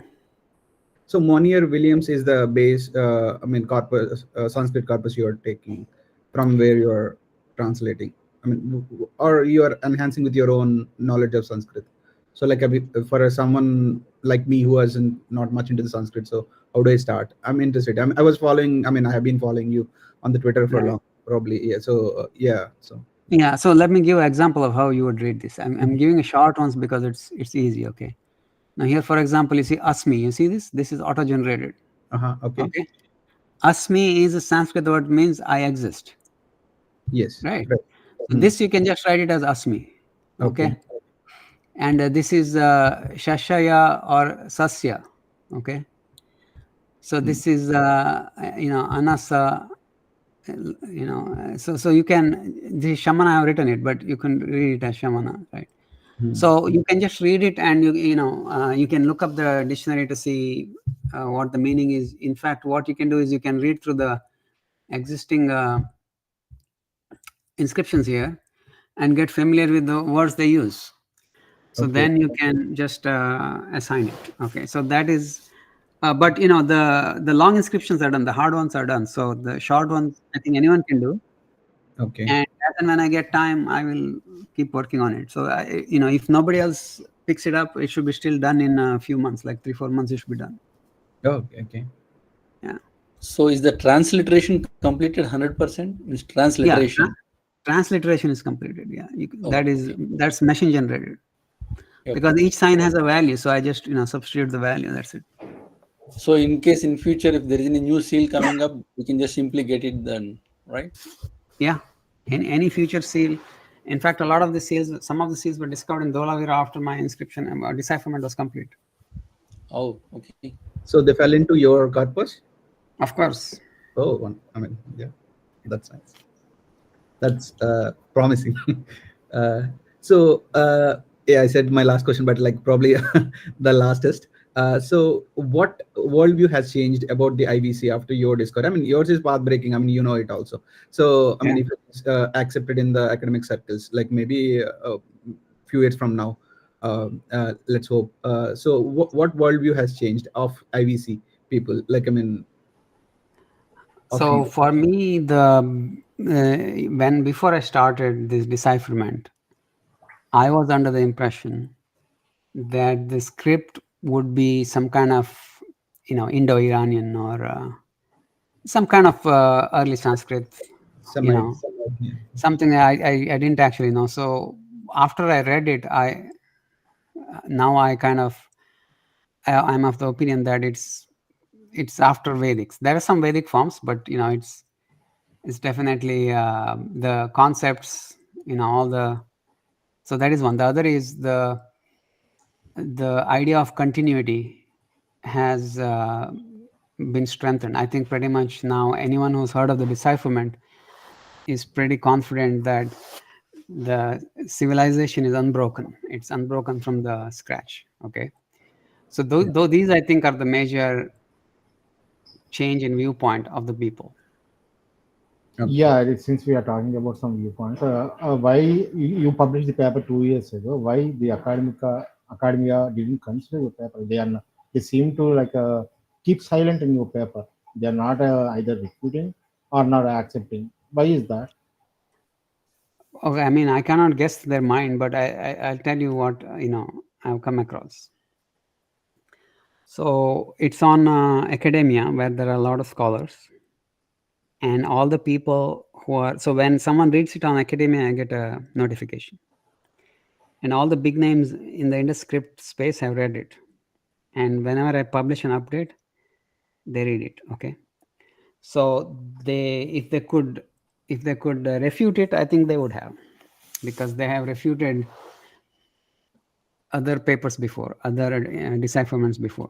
Okay, this is just, the issue here is there's nothing to refute. The method is known. It's an old method.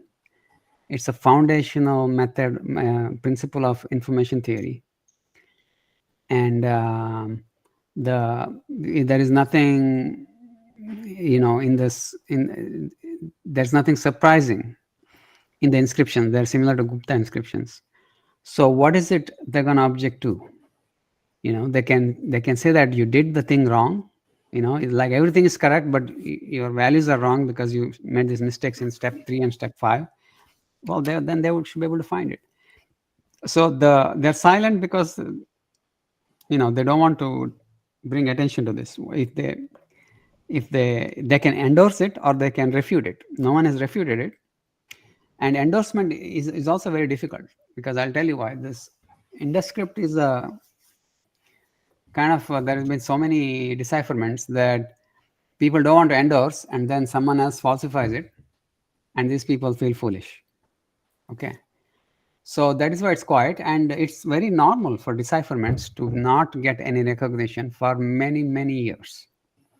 So Egyptian script was deciphered by Champion, and it was not recognized until after his death. Linear B was deciphered by Michael Ventris. It was not acknowledged till, I think, more than a decade or two after he deciphered it. So scripts are always like that. Same with cuneiform. When they said it was, I forget the name of the decipherer, but he said it's a polyvalent script where the sign has a different value based on what's next to it. People said, no, that's nonsense. But eventually they did accept it.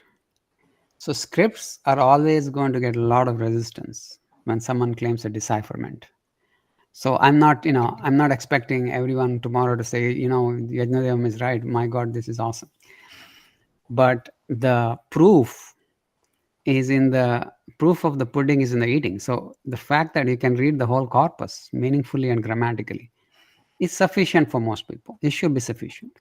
Everything else, I don't understand the math, I don't understand the information theory, I don't understand this, I don't understand that. All of that is secondary. That is mostly for me to convince myself, and that is to give a formal structure and kind of a proof to insulate against. So see, my task is difficult. In any other script, if I decipher, it's not an issue. But in Indus script, not only you have to decipher it, you have to prove that you are right, and everybody in the past is wrong, and everybody in the future is wrong. It's a very difficult thing to do. So for that, I had to do that whole mathematics and all this stuff. Otherwise, none of that needs to be in the paper. I just need to say, these are the values. And here is a bunch of, I've read, 500 characters. This is it. That is what all the other papers do, right? None of them have this kind of reader, right? So they'll be quiet for a while, and they'll wait for others to see if anybody refutes. Nobody refutes, then they'll slowly accept. That's how it is. Yeah, I think my questions are completed. Does anyone else in the panel have any questions? Yajnadevam sir gave only 30 minutes for me, but we almost spent more than 1.5 hours. Thank you very much for giving this opportunity, sir, to host you in my panel. Anyone else has any questions, or shall we conclude the session? Okay, I take it as so. Sir, your work is really groundbreaking, and I hope Academy will later or sooner they will accept your work. Yes, thank you. It's an amazing, marvelous job, sir. Really marvelous job. Really marvelous job. I think so far I used to think Corona did a bad thing, but right now I changed my opinion. It did a very good thing by deciphering the IVC script. It's a very good thing. I never thought that someone could able to come up with a solution which cannot be refuted by anyone else because of the methods. So this is really amazing work. Thank you very much, sir. Shall we close the live? Yes, I think so. Thank you. Yeah, thank you for. We can. Bye. Thanks, Yajnadevam garu. Yeah.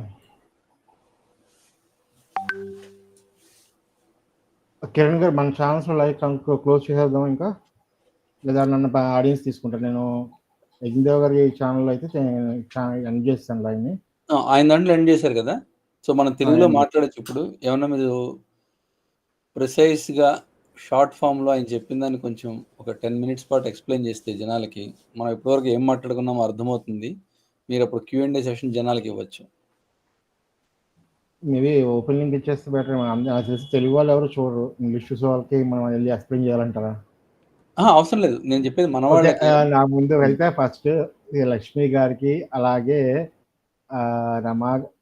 రమా గారికి, అలాగే ఇంకొక person ఉన్నారు, ఒక నిమిషం చూసి చెప్తాను. శశి కళా గారికి, ముగ్గురికి చాలా థ్యాంక్స్ అండి సూపర్ చాట్ చేసినందుకు. చాలా చాలా థ్యాంక్స్, హైలీ అప్రిషియేటెడ్. సో మీరు ఓపెన్ లింక్ ఇద్దామంటే ఇద్దాం, లేదంటే సెషన్ ఎండ్ చేద్దాం. Maybe we can continue in some other session because it is already 2 hours.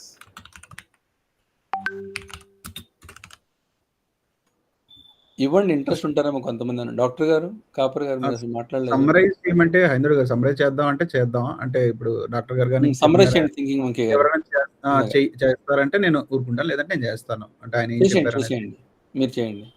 Okay. So basically ఆయన ఫస్ట్ ఏంటంటే, ఇది వరకు ఆల్రెడీ మనం ఫస్ట్ లైవ్ లో చెప్పుకున్నట్టే, ఇది వరకు ఐవీసీలో ఉన్న స్క్రిప్ట్ ఏంటంటే సంస్కృతం తప్ప ఏదన్నా అయ్యి ఉండొచ్చు అని అందరూ అనుకున్నారు. దానికి అందరూ డిస్ఫర్ చేయడానికి ట్రై చేశారు. చేసిన వాళ్ళందరూ ఏంటంటే ఈ అక్కడ ఉన్న గుర్తులను తీసుకుని దానికి మీనింగ్స్ వెతికారు. సో ఆ కింద ఉన్న బొమ్మ బట్టి, లేదా వేరే చోట ఉన్న ప్లేస్ బట్టి అలా వెతికారు. సో అన్ని ఏంటి అంటే ఆ గుర్తుల్ని రీడ్ చేయడానికి ట్రై చేశారు. యజ్ఞదేవం గారు చేసిన మెయిన్ థింగ్ ఏంటంటే, ఆయన క్రిప్టోగ్రఫిక్ మెథడ్స్ వాడటం వల్ల ఏంటంటే అది ఫజీ లాజిక్ అవన్నీ ఇన్వాల్వ్ అవుతాయి. అది మనకు అనవసరం, అంటే ఒక సగటు ప్రేక్షకుడు అనవసరం.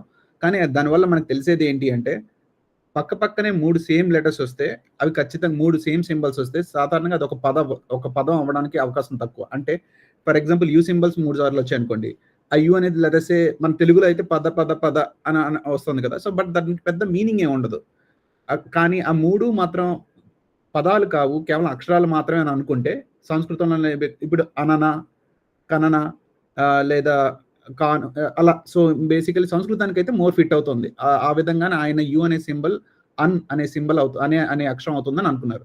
సో అది ఫస్ట్ మేజర్ స్టెప్ అనమాట. అంటే అది పదం కాదు. అంటే ఇది వరకు ఉన్న అన్ని గిల్ఫ్స్ కి ఏంటంటే ప్రతి గిల్ఫ్ అంటే ప్రతి బొమ్మ ఒక పదానికి సూచిక ఉంటుంది సాధారణంగా. కానీ ఇక్కడ ఏంటంటే అది అక్షరానికి సూచిక. అది మెయిన్ మేజర్ స్టెప్ అయింది. అది కూడా ఆయనకి ఏంటంటే ఆయన ప్రోగ్రామాటికల్ గానే అరైవ్ అయ్యారు, సొంతంగా తీసుకోవాల.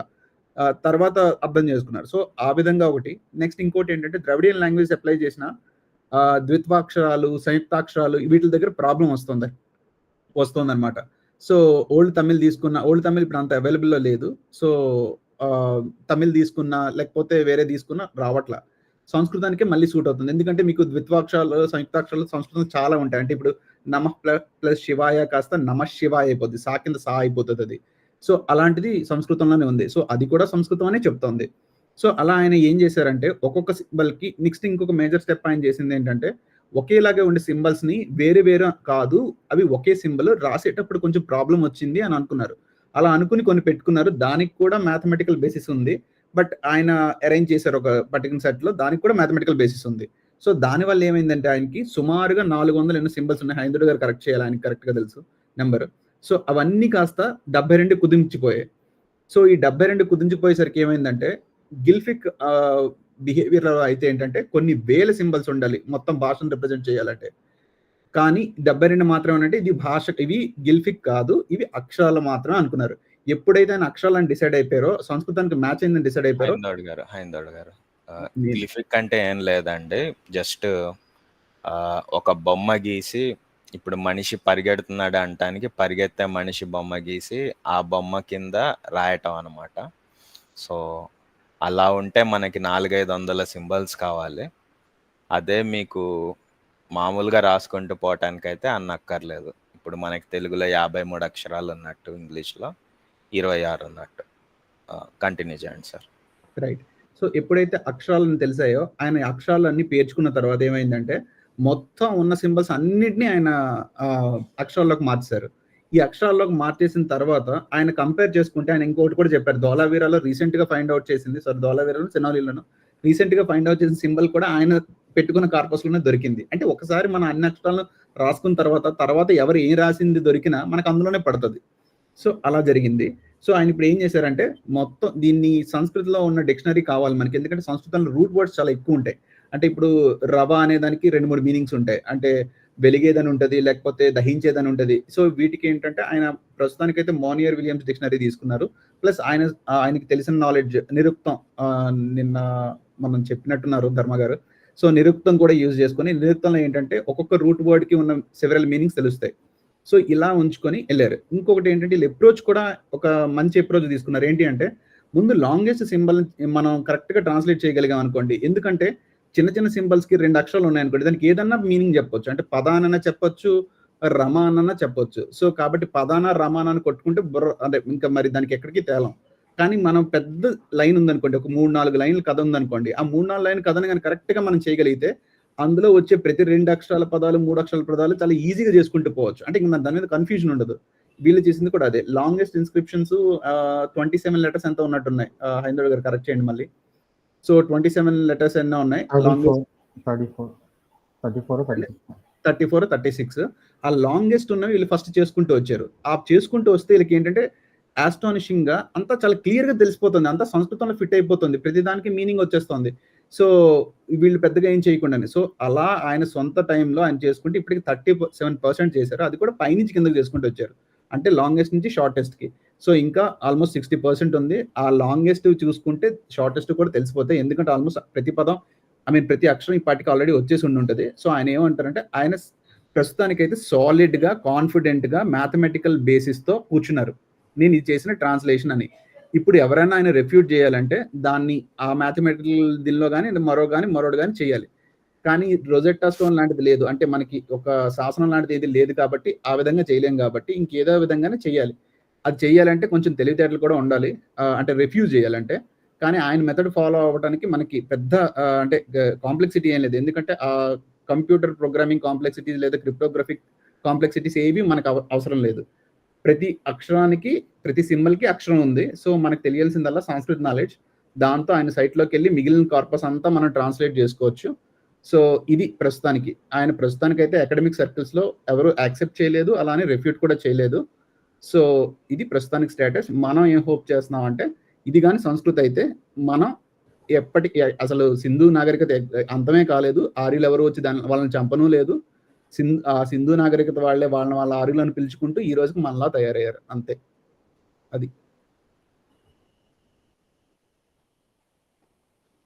ఓకే. సో ఇంకెవరైనా చెప్తారా? మంచిగా ఎక్స్ప్లెయిన్ చేశారండి థింకింగ్ మంకీ గారు. హైందవుడు గారు ఒక 30 minutes ఇవ్వగలరా? Q&A తీసుకోండి, పర్లేదు. లింక్ ఇవ్వమంటారా? ఇవ్వండి, నేను కూడా ఇస్తా. ఓకే అండి. Google Meet link, but control మీ దగ్గర ఉంది, సో మీరే తీసుకుంటా ఉండండి. నేను వచ్చిన వాళ్ళని తీసుకుంటాను, నాకు జనరల్గా అదే ఉండదు. ఓకే. సో లింక్ అయితే కమెంట్స్లో ఇచ్చాను. If anyone has questions, please come to panel. Revanth garu, మీ GP work, Google Pay work అవ్వట్లేదు అంటున్నారు. మీది కంట్రీ చూసుకోండి, కంట్రీ ఇష్యూ అయితే ఖచ్చితంగా ఉంటుంది. హైందవుడు గారు, any other explanations? Link any other comments లో? There are so many series recently found అండి. చాలా రీసెంట్గా చాలా వస్తున్నాయి. సో మేబీ ఫ్యూచర్లో నా ఎక్స్పెక్టేషన్ ప్రకారం అయితే మేబీ సౌత్ ఇండియాలో కూడా ఇంకో సివిలైజేషన్ అయితే బయటపడే అవకాశం ఉంది. సో ప్యానల్లోకి వసంత్ కుమార్ గారు వచ్చారు. వసంత్ కుమార్ గారు మాట్లాడండి.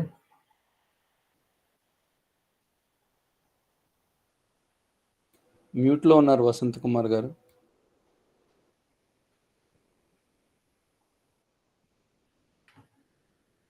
ఓకే, ప్యానల్లోకి శ్రీను గారు జాయిన్ అయ్యారు.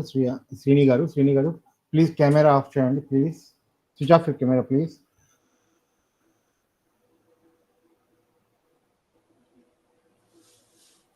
మ్యూట్ తీసి మాట్లాడండి. శ్రీని గారు మ్యూట్లో ఉన్నారు.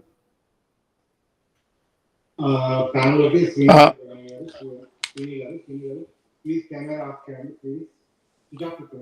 Srini garu, please stop watching my video. We are getting the echo. YouTube ఆపేసి మాట్లాడండి. Yes sir.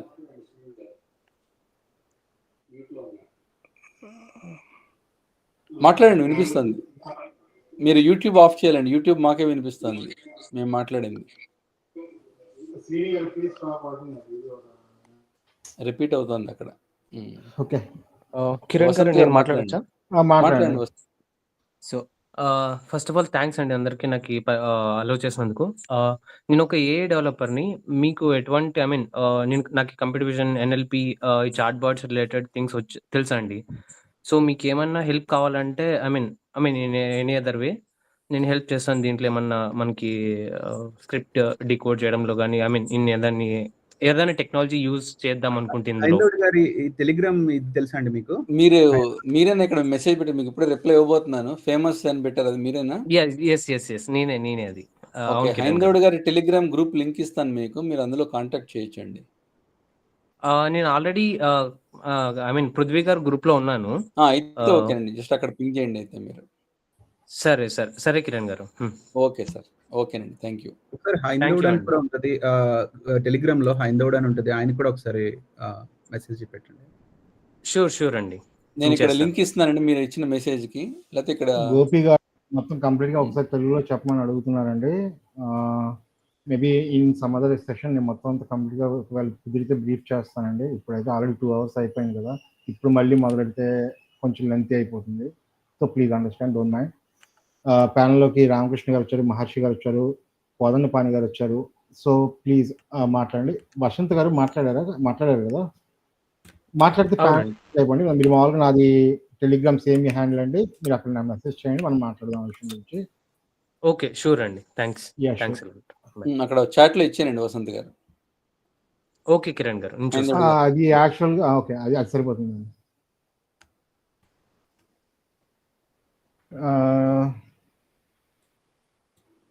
Yeah, please, if you want to say anything, Ramakrishna and Kodandapani, మహర్షి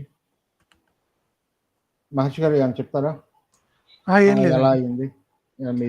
జరగడం మాత్రం స్మూత్ గా అయిందండి. సో అన్నెసెసరీ డిస్కషన్స్ ఏం రాలేదు. So which I like it very much. ఎంతసేపు focused on subject అనే ఉంది. మీరు ఆఫ్ ద టాపిక్ అని లాస్ట్ అన్నా కూడా మళ్ళీ అవన్నీ దీంట్లోకే ఉన్నాయి. It's not real of the paper సంబంధం లేకుండా యాక్చువల్గా స్క్రిప్ట్ గురించి కాకుండా మనం but it is related to it only. నాకు అక్కడ ఏం పెద్ద అంత ఆఫ్ ది టాపిక్ ఏం పోయిందబ్బా, అంత రిలేటెడే కదా, కరెక్టే అన్నారు కదా అని అనుకున్నా. ఓకే, బట్ చాలా బాగుంది. ఆయన యాక్చువల్ గా అంటే హిస్టోరియన్ కాదు కదా, ఆయన క్రిప్టోగ్రాఫర్. ఆయన కాదు ఆఫ్ టాపిక్. సో ఆ ఉద్దేశం మీద నేను అన్నాను. వీర కుమార్ అడుగుతున్నారు, ఎద్దు సీల్ ఎక్కడన్నా దొరికిందా? అవుట్ ఆఫ్ ఇండియాలో దొరికిందండి, మెసోపొటేమియాలో దొరికింది. Doubts about it. So Ramakrishna గారు ఏమైనా చెప్పాలనుకుంటున్నారా? థ్యాంక్ యూ హైందవుడు గారు, మంచి ఇనిషియేటివ్ తీసుకున్నారు. సో అంటే బహుశా నాకున్న ప్రశ్నలు కొన్ని ఉన్నాయి అండ్ మీరు మంచిగా చెప్పారు. ఇప్పుడు ఇంకొక లైవ్ ఫుల్ గా మనం క్వశ్చన్ అండ్ ఆన్సర్స్ కి మీరు చెప్తానన్నారు కాబట్టి బహుశా నేను అప్పుడు ఇంకేమన్నా క్వశ్చన్స్ ఉంటే నేను అప్పుడు అడుగుతాను. Okay, thank you very much అండి. ఒకటి అడగండి సార్, ఏదో ఒకటి. మంచిగా జరిగింది డిస్కషన్, మంచిగానే బ్రీఫ్. ఓకే, మనం కొంచెం చిన్నగా ఉంచుదాం దీన్ని. ప్యానల్లోకి మొత్తం రాంబాణం గారు కూడా వచ్చారు. అమృతసిద్ధి గారు ఏమైనా చెప్తారా? ఏదన్నా ఒక పదం. అండి, బాగుంది డిస్కషన్ అయితే. చాప్టర్ చూస్తున్నా, మధ్యలో అటు ఇటు వెళ్ళినా కూడా ఆర్గనైజ్డ్ అండ్ వెల్ డిస్కషన్. ప్రస్తుతానికి వచ్చిన ప్యానల్లో ఉన్న వాళ్ళందరికీ కూడా ధన్యవాదాలు. గ్రేట్. రాంబాణం గారు నమస్కారం అండి, చాలా రోజుల తర్వాత. హలో రాంబాణం.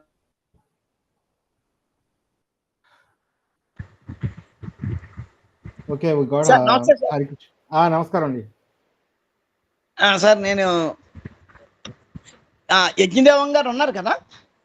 లేదు, వెళ్ళిపోయారు. ఓకే, కానీ బాగుందండి ఇది. నిన్న మొన్న జరిగినవి కూడా చూశాను నేను.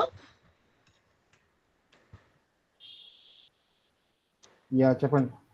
చాలా అద్భుతంగా ఉంది.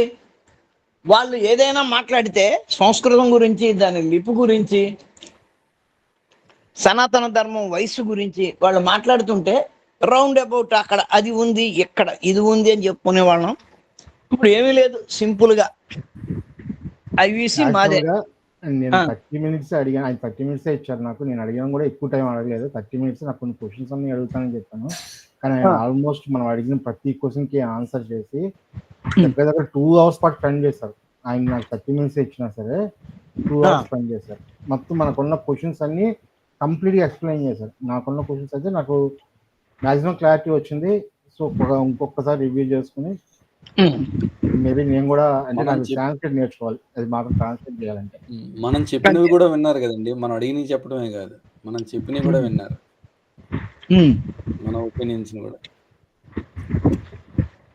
ఓకే, హరికృష్ణ గారు ఏమైనా చెప్తారా? ఇంకా ఎవరైనా వచ్చి మాట్లాడాలంటే మాట్లాడండి. ఏం లేదండి, వారికి ధన్యవాదాలు తెలుపుతూ నాకు చిన్న డౌట్ ఉంది. ఇప్పుడు ద్రావిడ భాష అనేది సంస్కృతంలో నుంచి వచ్చింది అనేది సంస్కృతం నుంచి అంటే ఇప్పుడు యాక్చువల్గా ఈ ద్రవిడ ఆర్య అనేది ప్రజెంట్ అయితే మేజర్గా అయితే 2 వేరు సంబంధం లేదు, అది మెయిన్ స్ట్రీమ్ మీద చెప్పేది. కానీ కొంత రీసెర్చ్ వర్క్ అయితే జరుగుతుంది, ఈ రెండింటి మధ్యన సిమిలర్ వర్క్ అయితే ఉంది. మేబీ రేపు ఫ్యూచర్ లో ఏమైనా కంక్లూడ్ చేయొచ్చేమో వేరే విధంగా. దాని గురించి వెళ్ళలేదా, అది వెళ్ళలేదా గురు? దాని గురించి వెళ్ళలేదంటే అర్థం కాలేదు క్వశ్చన్.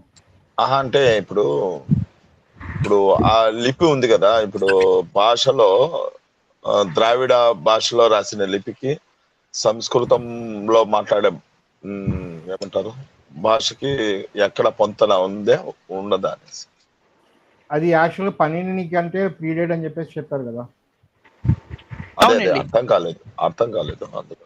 ఓకే, అది మనం వేరేగా మనం లైవ్ లో పెట్టినప్పుడు మనం డీటెయిల్ గా ఎక్స్ప్లెయిన్ చేస్తానండి ఆ విషయం గురించి. తప్పకుండా, ధన్యవాదాలు. శ్రీని గారు. రాంబాణ గారు మ్యూట్ చేసుకోండి మీరు కొంచెం. ఒకసారి మాట్లాడడం అయిపోతే ప్యానల్ కొంచెం లీవ్ అవ్వండి. కొంచెం శ్రీని గారు మాట్లాడండి, మ్యూట్ లో ఉన్నారు. ఈ ఐవిసి దాని ఏజ్ ఏమైనా చెప్పారా అండి? ఏజ్ చెప్పడం ఏంటండి, అందరికి ఆల్రెడీ తెలిసిందే కదా. అంటే ఇప్పుడు 3500 BC to 4000 BC ఇట్లా అంటే ఎగ్జాక్ట్ ఏజ్ ఏమైనా డిటర్మైన్ చేశారా సీల్స్ది? సీల్స్ది ఆల్రెడీ 4000 BC నుంచి 2000 BC మధ్యలో ఉన్నాయండి అవన్నీ. 2000 BC వచ్చేసరికి సీల్స్ మొత్తం మ్యాక్సిమం డిసప్పేర్ అయిపోయినాయి. అంటే వాడుకలో లేవని కాదు, వేరే ఫామ్ లోకి వెళ్ళిపోయినాయి. లైక్ ఇప్పుడు గుప్తాస్ కాయిన్స్ ఉన్నాయి కదా, తర్వాత వాటి అపీరెన్స్ అయితే మారింది, కాపర్ వాడడం వల్ల, నెక్స్ట్ తర్వాత ఏజ్లో ఐరన్ వాడడం వల్ల, వాటి వల్ల. కానీ అలా రాళ్ళ మీద సీల్స్ లాగా తయారు చేయడం అనేది మాత్రం 1900 BC తర్వాత చాలా వరకు తగ్గిందని చెప్పొచ్చు. అంటే ఇప్పుడు ఆ సీల్స్ క్వాలిటీ కూడా చూస్తే మీరు చిన్న చిన్న డీటెయిలింగ్ తోటి చాలా బాగా చేశారు. అంటే అంత టెక్నాలజీ, అంత నాలెడ్జ్ ఉండదంటే చాలా అడ్వాన్స్డ్ సివిలైజేషన్ గానే కనిపిస్తుంది. అది యాక్చువల్గా దాని ప్రాసెస్ కూడా చాలా డిఫరెంట్ అండి. చిన్న స్టీరియోటైట్ స్టోన్ అని ఉంటుంది, మెత్తని రాయి. దాన్ని జాగ్రత్తగా హ్యాండ్ కార్వింగ్ చేసి దాన్ని మళ్ళీ 2 days పాటు హై హీట్ లో ప్రాసెస్ చేయాలి. పెయింట్స్ అవి వేస్తారు వాళ్ళు కూడా. సో అదొక పెద్ద ప్రాసెస్. ఆ ప్రాసెస్ ప్రకారం వాళ్ళు సాల్వ్ చేసేది, ఐ మీన్ చేసేవాళ్ళు, తయారు చేసేవాళ్ళు. సో ఎంత స్పెసిఫిక్ కేర్ తీసుకున్నారు కాబట్టి అవేవో జస్ట్ చాలా సింపుల్ థింగ్స్ అని చెప్పి కొట్టడానికి లేదు. అందులో ఇంకోటి ఏంటంటే 2015 ఆల్మోస్ట్ 1500 years పాటు 50 lakh పీపుల్, వాళ్ళు 50 లక్షల మంది మన ఆల్మోస్ట్ నార్త్ ఇండియా, అది తెలుసు కదా ఐవిసి ఏరియా అంత ఏరియాలో దొరికిన సీల్స్ ఇప్పుడు దాకా అయితే అప్రాక్సిమేట్లీ 4000 to 5000 మధ్యలో ఉన్నాయి అంతే. సో అంత ఏజ్ గ్యాప్, ఐ మీన్ అంత టైం లైను, అంత వైడ్ ఏరియా, అది అంతా కన్సిడర్ చేస్తే కనుక దొరికిన సీల్స్ చాలా తక్కువ, చాలా తక్కువ. అది వాళ్ళ ఇప్పుడు మామూలుగా ఈజిప్షియన్స్ కానీ సుమీరియన్స్ కానీ తీసుకుంటే చాలా ఎక్కువగా దొరుకుతాయి అలా. కానీ వాళ్ళకన్నా ఓల్డెస్ట్ సివిలైజేషన్ మంది, అందులోనూ ఇప్పుడు మనం చూసాం కదా, ఇప్పుడు కొన్ని కర్సివ్ ఫామ్ లో ట్రాన్స్ఫార్మ్ అయింది అని చెప్పి. సో ఆ కర్సివ్ ఫామ్ లో ట్రాన్స్ఫార్మ్ అవడానికి కారణం ఏంటి అంటే వాళ్ళకంటే మనం ముందే లిప్ అయితే మన దగ్గర ఖచ్చితంగా ఉంది. అది నెక్స్ట్ ఏంటంటే మనం కర్సివ్ ఫామ్ లోకి మార్చడానికి కారణం సాఫ్ట్ మెటీరియల్స్ మీద మనం రాయడం నేర్చుకున్నాం. లైక్ ఆ స్టోన్స్ మీద కాకుండా సాఫ్ట్ మెటీరియల్ మీద. సో సాఫ్ట్ మెటీరియల్ మీద రాసాం కాబట్టి అవి ఇప్పుడు దాకా సర్వైవ్ అవ్వలేదు. ఒకవేళ సాఫ్ట్ మెటీరియల్స్ కాకపోతే కనుక సర్వైవ్ అయి ఉండేవి. అది నేను యజ్ఞదేవ గారిని అడిగిన క్వశ్చన్కి ఆన్సర్ ఆయనే చెప్పారు అది. సో ఆ క్వశ్చన్ నేను చెప్తున్నాను. దాని ఇంకా నేను మ్యాక్సిమం అయితే నా ఒపీనియన్ కూడా అది. అండ్ హైదరాబాద్ గారు ఇది ఒక చెప్పేసి నేను వెళ్ళిపోతానండి. బహుశా చాలా మంది వస్తున్నారు. ఎందుకంటే మిమ్మల్ని పర్టికులర్ గా నేను ఇంకొక లైవ్ కంపల్సరీగా పెట్టమని ఎందుకు అడుగున్నానంటే, మీరు ఒక డౌట్ అడిగారు, చాలా మంచి డౌట్ అనిపించింది. ఈ ఇండస్ వ్యాలీ సివిలైజేషన్ చాలా చోట్ల ఉంది. యాక్చువల్ గా దాని తవ్వకాలే ఒక 100 పైగా మేజర్ గా ఉన్నాయి. మీరు క్వశ్చన్ అడిగారు ఏంటంటే, ఇది మొత్తం సాంస్క్రిట్ ఏనా, లేకపోతే వేరే డైలెక్ట్స్ ఉన్నాయా, వేరే లాంగ్వేజ్ ఉందా అని ఒక ప్రశ్న వేశారు. ఇంకా నాకు డౌట్స్ ఉన్నాయి. ఏంటంటే ఆయన అవుట్ రైట్ గా ద్రవిడియన్ కి ఇది సూట్ అవ్వదు, సాంస్క్రిట్ కి అయితే సూట్ అవుతుందని ఇలా చాలా ప్రశ్నలు ఉన్నాయి ఇంకా వేగ్ గానే. సో బహుశా మీరు ఒక డెడికేట్ లైవ్ పెడితే ఖచ్చితంగా నేను ప్లాన్ చేస్తాను. వేరే ఏదో ఛానల్లో కానీ లేకపోతే నా ఛానల్లో కానీ ఏదైనా ప్లాన్ చేస్తాను. ఒకవేళ ఎవరైనా వేరే ఛానల్లో చేద్దామని చేస్తాను, లేదా నా ఛానల్లో చేస్తాను. కొంచెం ఫాలో అవుతూ ఉండండి, మీకు నోటిఫికేషన్ వస్తుంది. Sure sir. Thank you sir. Thank you. Okay, thank you very much Ramakrishna గారు. ఇంకా బార్బరిక్ గారు. గుడ్ ఈవినింగ్ అండి. అక్కడ ప్యానల్ ఉన్న వాళ్ళందరికీ జై శ్రీరామ్. జై శ్రీరామ్ అండి. హైందవుడు గారు అండ్ వెరీ ఇన్ఫర్మేటివ్ అండి. నేను ఇది ఆల్రెడీ ఈయన live session it's in CNN 18 news ఛానల్లోను అండ్ ఇంటర్నేషనల్ బ్రాడ్కాస్టింగ్ లో కూడా చూశాను. బట్ అది తెలుగులో తీసుకురావడం లిటరల్లీ చిన్న ఇన్ఫర్మేటివ్ స్ప్రెడ్ చేస్తున్నందుకు థ్యాంక్ యూ సో మచ్. కాకపోతే ఏంటంటే నాకు చిన్న ప్రశ్న అండి అందరికి, మన ప్యానల్ సభ్యులందరికీ చిన్నగా ఎక్స్ప్లెయిన్ చేస్తాను విత్ ఇన్ 30 seconds. ఇప్పుడు మనకు సమాజంలో డిఫరెంట్ కేటగిరీస్ ఉంటారు. For example farmers, ayurvedic doctors, కుమ్మరి వాళ్ళు, కార్పెంటర్స్, బార్బర్స్, వీళ్ళందరికీ ఆ కల్చర్ ని క్యారీ ఫార్వర్డ్ చేయడానికి నెక్స్ట్ జనరేషన్ వాళ్ళు బతుకుతున్న విధానం కాబట్టి, వాళ్ళు చేస్తున్న జాబ్ కావచ్చు, does really need a language. అంటే ఒక స్క్రిప్ట్ లాంగ్వేజ్ అంటే నా ఉద్దేశం ఇక్కడ ఒక పేపర్ మీదనో, ఒక బుక్ మీదనో, ఒక రాళ్ళ మీదనో రాసేది రిక్వైర్మెంట్, లిటరల్ గా రిక్వైర్. అది లేకుండా బతకలేమా, లేకపోతే అది ఉంటేనే మనది కల్చర్ ని క్యారీ ఫార్వర్డ్ చేస్తామా అనేది నాకు క్వశ్చన్ ఉంది. క్వశ్చన్ చాలా సింపుల్ గా అని చెప్పి చాలా లెంతీగా అడిగారు. నాకు మళ్ళీ కొంచెం సింపుల్ గా చెప్పండి. రాసుకుంటే సారీ ఇంటరప్ట్ చేస్తున్నాను, ఏమనుకోకండి. నాకు అర్థం కాలేదు. ప్రతిసారి వీళ్ళందరూ వచ్చి మీ సాంస్క్రిట్ కి లిపి లేదు అక్కడే అయిపోయిందండి నా క్వశ్చన్. డస్ హ్యూమన్స్ నీడ్ లిపి? అక్కడే నా క్వశ్చన్. అక్కర్లేదు కదా అని నా point. But please explain that. Barbaric గారా అండి? చెప్పండి సిద్ధి గారు చెప్పండి మీరు ముందు. భలేవారండి. పుష్పక విమానం అని చెప్పి కమల్ హాసన్ గారిది పుష్పక విమానం అని చెప్పి సినిమా ఉంది. ఆ సినిమాలో ఎందుకు ఒక మాట ఉండదు, ఒక డైలాగ్ ఉండదు, ఏమీ ఉండదు, కానీ సినిమా నడిచిపోతూ ఉంటుంది. నాకు అర్థమైపోతూ ఉంటుంది, ఎందుకు అర్థం కాదు నాకు. ఓకే, మంచిగా చెప్పారు బార్బరిక్ గారు. ఇప్పుడు అంటే వాళ్ళకి ఏడుపు ఏంటంటే మనం ఇంత వాంగ్మయం ఉంది మనకని చెప్తున్నాం కదా.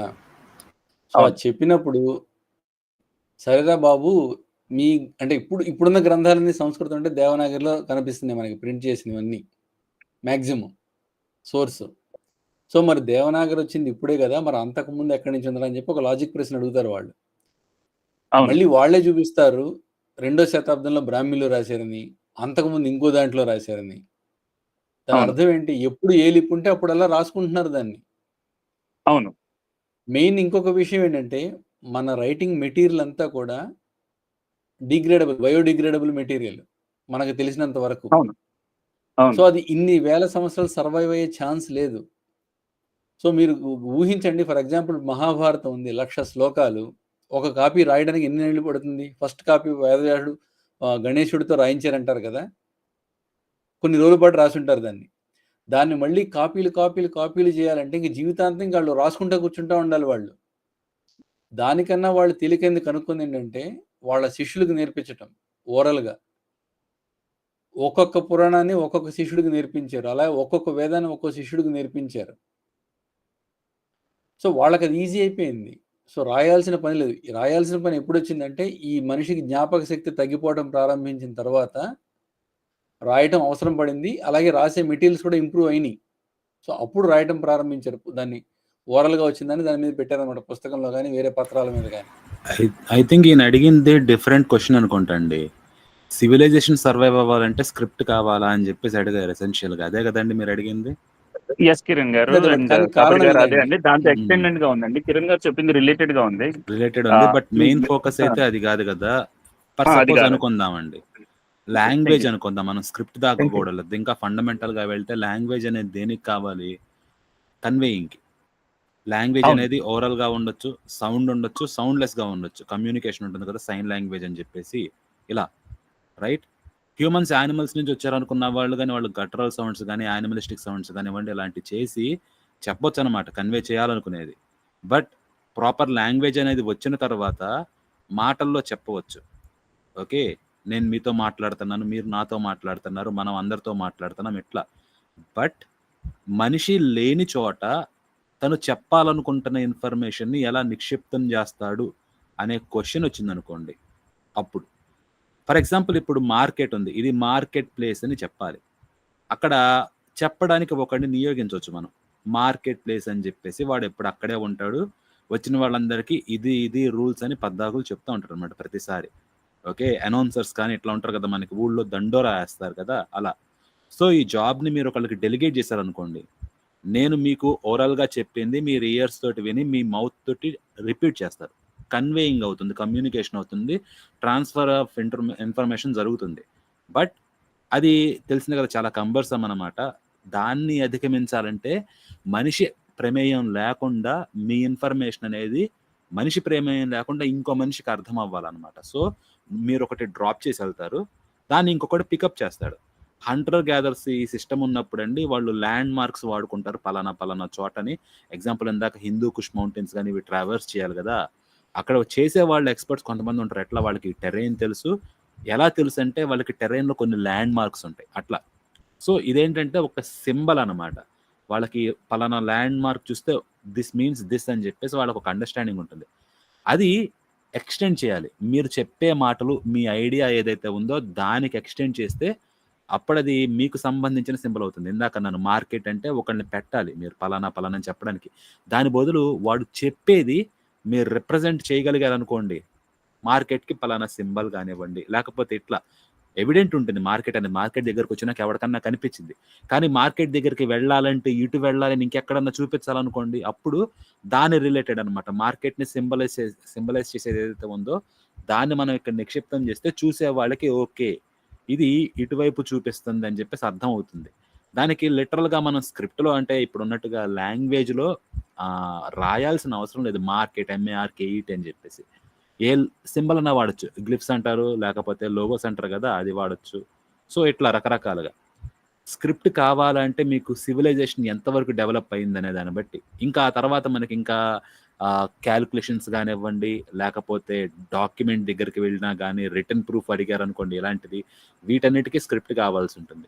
సివిలైజేషన్ ఎక్కడ వరకు ఉండేది అని చెప్పేసి మనకి మహాభారతంలో ఐ థింక్ ఎక్కడా కూడా రాజులు శాసనాలు వేయించినట్లుగా లేదండి నేను చూసినంత వరకు.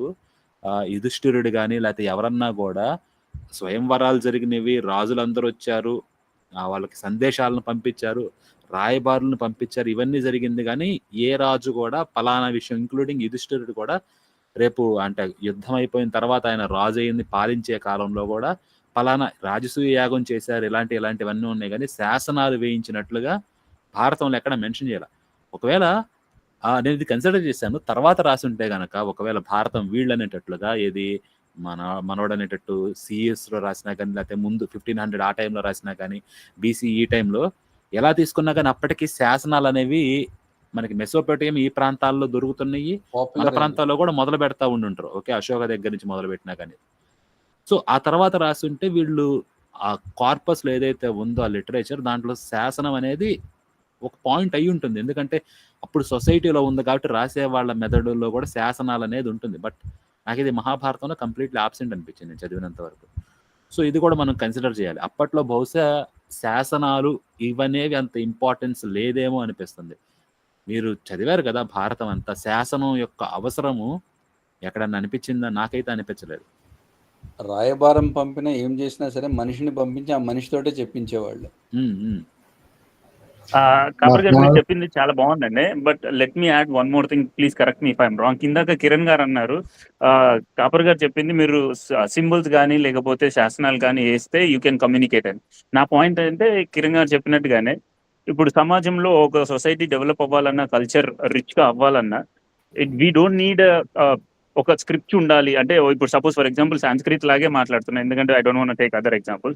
సాంస్క్రిట్ ని తీసి పుస్తకంలోనే రాస్తే ఇప్పుడు నా పేరు బార్బరిక్ కిరణ్ గారు అని మీరు చేతిలో అక్కడ ప్రింట్ చేస్తేనే అది అవసరం లేకుండానే మనం బతికేసాం, రిచ్ కల్చర్ డెవలప్డ్ అయింది. ఇందాక కిరణ్ గారు చెప్పిన దానికి నేను ఒక్కటి యాడ్ చేద్దాం అనుకున్నాను. ఎప్పుడైతే మన జ్ఞాపక శక్తి తగ్గుద్దో అప్పుడు మనకి ఈ పేపర్ మీద కానీ, ఇప్పుడు ప్రజెంట్ మనం పేపర్ మీద మాట్లాడుతున్నాం కాబట్టి పేపర్ మీద మనం ఇప్పుడు నేను మాట్లాడే పదాలని పేపర్ మీద రాయాలి అక్షరాల్లాగా అవసరం వచ్చింది. ఫర్ ఎగ్జాంపుల్ ఒక మదర్ ఇద్దరు పిల్లలకి కిరాణా సామాన్ తెమ్మన్నారు, ఒక 5 ఐటమ్స్ తెమ్మన్నారు. వెళ్ళి పెద్దోడేమో తెచ్చేసాడు, మెమరైజ్ చేసుకొని వాడు గుర్తుంది. చిన్నోడు 2 తెచ్చాడు, 3 మిస్ అయ్యాడు. సో వాళ్ళ అమ్మకి నెక్స్ట్ టైం ఏమని గుర్తొచ్చింది, వీడు మిస్ అవుతున్నాడు అని చెప్పి మిగతా ఐటమ్స్ ఇద్దరికి రాసి ఇవ్వడం మొదలెట్టింది. రాసి ఇచ్చిపోయి తీసుకురాడు. సో ఇక్కడ ఎవరికి అవసరం వచ్చిందండి, రాత అనేది ఎవరికి అవసరం వచ్చినది నా పాయింట్ ఇక్కడ. సో ఇది అడుగుతున్నారు కదా ప్రతిసారి. దీనికి అదర్ సైడ్ చూస్తే జ్ఞాపక శక్తి తగ్గినప్పుడు అనుకోవచ్చు అండి మనకు స్క్రిప్ట్ అవసరం అయ్యేది, లేకపోతే గుర్తుపెట్టుకోవాల్సిన పదార్థం ఆ క్వాంటిటీ పెరిగినప్పుడు కూడా స్క్రిప్ట్ అవసరం అవుతుంది. 2 రకాలుగా తీసుకున్నా కానీ ఎక్కువ ఇన్ఫర్మేషన్ ఉందనుకోండి, ఇప్పుడు చూడండి మనకి అనేక సైన్సెస్ ఉన్నాయి, అనేక బుక్స్ ఉన్నాయి, లిటరేచర్ కానీ డాక్యుమెంట్స్ అనేవి అసలు మనం కౌంట్ కూడా చేయలేము అనమాట. దీని అంతటిని మనం ఎక్కడో ఒక చోట స్టోర్ చేసుకోవాలి. నేను కంప్యూటర్ ఏజ్ గురించి మాట్లాడలేదు, కంప్యూటర్స్ లేని టైంలో చూడండి బుక్స్ అనేది మనకు ఉండాలన్నమాట. ఎందుకంటే ఈజీలీ ట్రాన్స్మిట్ చేయాలి ఇన్ఫర్మేషన్, వాస్ట్ కార్పస్ ఉంది కాబట్టి రాళ్ల మీద వాటి మీద చెక్కడం కూడా కుదరదు. సో మీరు ప్రింటింగ్ అనేది నెసెసిటీ నుంచి వచ్చింది, ఎక్కువ కన్వే చేయాలి, ఎక్కువ ఇన్ఫర్మేషన్ ఎక్కువ మందికి షార్ట్ టైం పీరియడ్లో కన్వే చేయాలి. ఎలా అనుకుంటే అప్పుడు ఆ నెసెసిటీ నుంచి ఈ ఇన్వెన్షన్ అనేది వచ్చిందన్నమాట మనకి, ప్రింటింగ్ ప్రెస్ కానీ ఇదంతా కూడా. So necessity is the mother of invention అంటారు కదా. మీరు జ్ఞాపక శక్తి తగ్గినప్పుడు తప్పదు, లేదా గుర్తుపెట్టుకోవాల్సింది పెరిగినప్పుడు తప్పదు అనమాట మనకి ఇక్కడ. Exactly my point. సారీ అండి, ఎగ్జాక్ట్లీ నా పాయింట్ కూడా ఏంటంటే ఎప్పుడైతే నెక్స్ట్ పాయింట్ మూవ్ అవుతామండి. ఓకేనండి, క్లోజ్ చేద్దాం. లక్ష్మి గారు ఏమైనా చెప్పాలనుకుంటున్నారా? లక్ష్మి గారు. పెద్దగా ఏం లేదండి, చాలా బాగా జరిగింది, ఎక్సలెంట్. అసలు ఆయన బాగా చెప్పారు, మీరు అడిగేవి కూడా చాలా కరెక్ట్ క్వశ్చన్స్ అడిగారు. ముందు నిన్న మనం డిస్కస్ చేసుకున్న పశుపతినాథ్ సీల్ అదేంటి అనుకున్నాం కదా ఎట్లా అని, అది కూడా తెలిసిపోయింది. దట్ వాజ్ గుడ్, చాలా బాగా జరిగిందండి. రియల్లీ అప్రిషియేట్ ఎఫర్ట్, చాలా బాగా. ఆయన కూడా చాలా చక్కగా చెప్పారు, ఎక్స్ప్లెయిన్ చేసి ఓపెన్ గా. Everything was very good, very nice. అంతే అండి. ఇంకా హరికృష్ణ గారు అని చెప్తారా? ఇంకా మనం లైవ్ క్లోజ్ చేసేద్దాం. ఇంకెవరైనా క్లోజింగ్ కమెంట్స్ ఇస్తే లైవ్ క్లోజ్ చేస్తాం. క్లోజ్ చేసేయండి, మళ్ళీ అడుగుదాం రండి అదే మళ్ళీ సెక్షన్. ఇంకెవరైనా చెప్తారా? ఇంకేం లేక క్లోజ్ చేసారా? సో చూస్తున్న ప్రేక్షకులు దయచేసి ఛానల్ సబ్స్క్రైబ్ చేసుకోండి, అలాగే కొంచెం లైక్ చేయండి, ప్లీజ్ లైక్ చేయండి. అది మాత్రం కొంచెం హెవీగానే అడుగుతున్నాను. ఛానల్ కూడా సబ్స్క్రైబ్ చేసుకోండి. ఈ లైవ్ ఎక్కడితో ముగిస్తున్నాను, తర్వాత లైవ్లో మళ్ళీ కలుద్దాం. అప్పుడు దాకా జై శ్రీరామ. ఒక నిమిషం. ఏం లేదు, మీ ఛానల్ లింక్ ఇక్కడ నేను నా చాట్లో మళ్ళీ ఇస్తున్నా జనాలకి. సో ఇదండి హైందవుడు గారి ఛానల్ లింక్. సో ఇమ్మీడియట్గా సబ్స్క్రైబ్ చేసేయండి. ఓకేనండి, కొంచెం అందరూ సబ్స్క్రైబ్ చేసుకోండి, ఎందుకంటే మీరు లైక్ చేసి సబ్స్క్రైబ్ చేస్తే ఇంకా మంచి మంచి కంటెంట్స్ తీసుకురావడానికి మాకు కూడా ఇంట్రెస్ట్ వస్తుంది. కానీ ఎంత చేసినా అవే వ్యూస్ అయితే కనుక చెయ్యాలని ఇంట్రెస్ట్ కూడా అయితే రాదు. సో ఈ లైవ్ అయితే ఇక్కడితో క్లోజ్ చేస్తున్నాను. ప్యానల్లోకి వచ్చిన వాళ్ళందరికీ చాలా ధన్యవాదాలు. అలాగే యజ్ఞదేవం గారికి నా హృదయపూర్వక ప్రత్యేక ధన్యవాదాలండి. నేను నిజంగా ఆయన చాలా అంటే 30 minutes ఇస్తాను అని చెప్పి చాలా ఎక్కువసేపు ఇచ్చారు. 2 hours పాటు ఉన్నారు. ప్యానల్లో అభిమన్యు సేన్ గారు కూడా వచ్చారు. అభిమన్యు గారు నమస్కారం అండి, జై శ్రీరామ.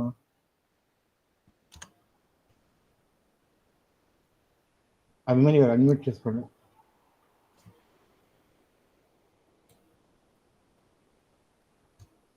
అభిమన్యు గారు మ్యూట్లో ఉన్నారు, ఆయన వేరే పనిలో ఉంటారు. మీరు లైవ్ క్లోజ్ చేయండి, ఆయన మాట్లాడతారులేండి. సరే అండి. సో చూస్తున్న వాళ్ళందరికీ స్వామి ఆగండి, చెప్పండి. కాదు బతిలాడుతున్నాడు ఏంది హైందవుడు? అరే సబ్స్క్రైబ్ చేయర్రా భయ్, ఏమైంది మీ అందరికి? చేయరు, సబ్స్క్రైబ్ చేయరు, కొట్టరు, దీని తల్లి కొట్టరు. హైందవుడు ఛానల్ ఉంది కదా, ఇచ్చాను, లింక్ ఇచ్చాను ఇక్కడ నేను. రైట్, సబ్స్క్రైబ్ కొట్టుర్రా భయ్. అందుకే వచ్చిన సార్, బెదిరిస్తే గానీ నేను ఇవ్వాలి. థ్యాంక్ యూ అభిమాని గారు. గట్టిగా చెప్తే గానీ వినేలా లేదా? అంతే కదండి గురుగారు, తప్పదండి, అందులో పాపం లేదు. జాన్ బాబు గారిని అడగండి కావాలి.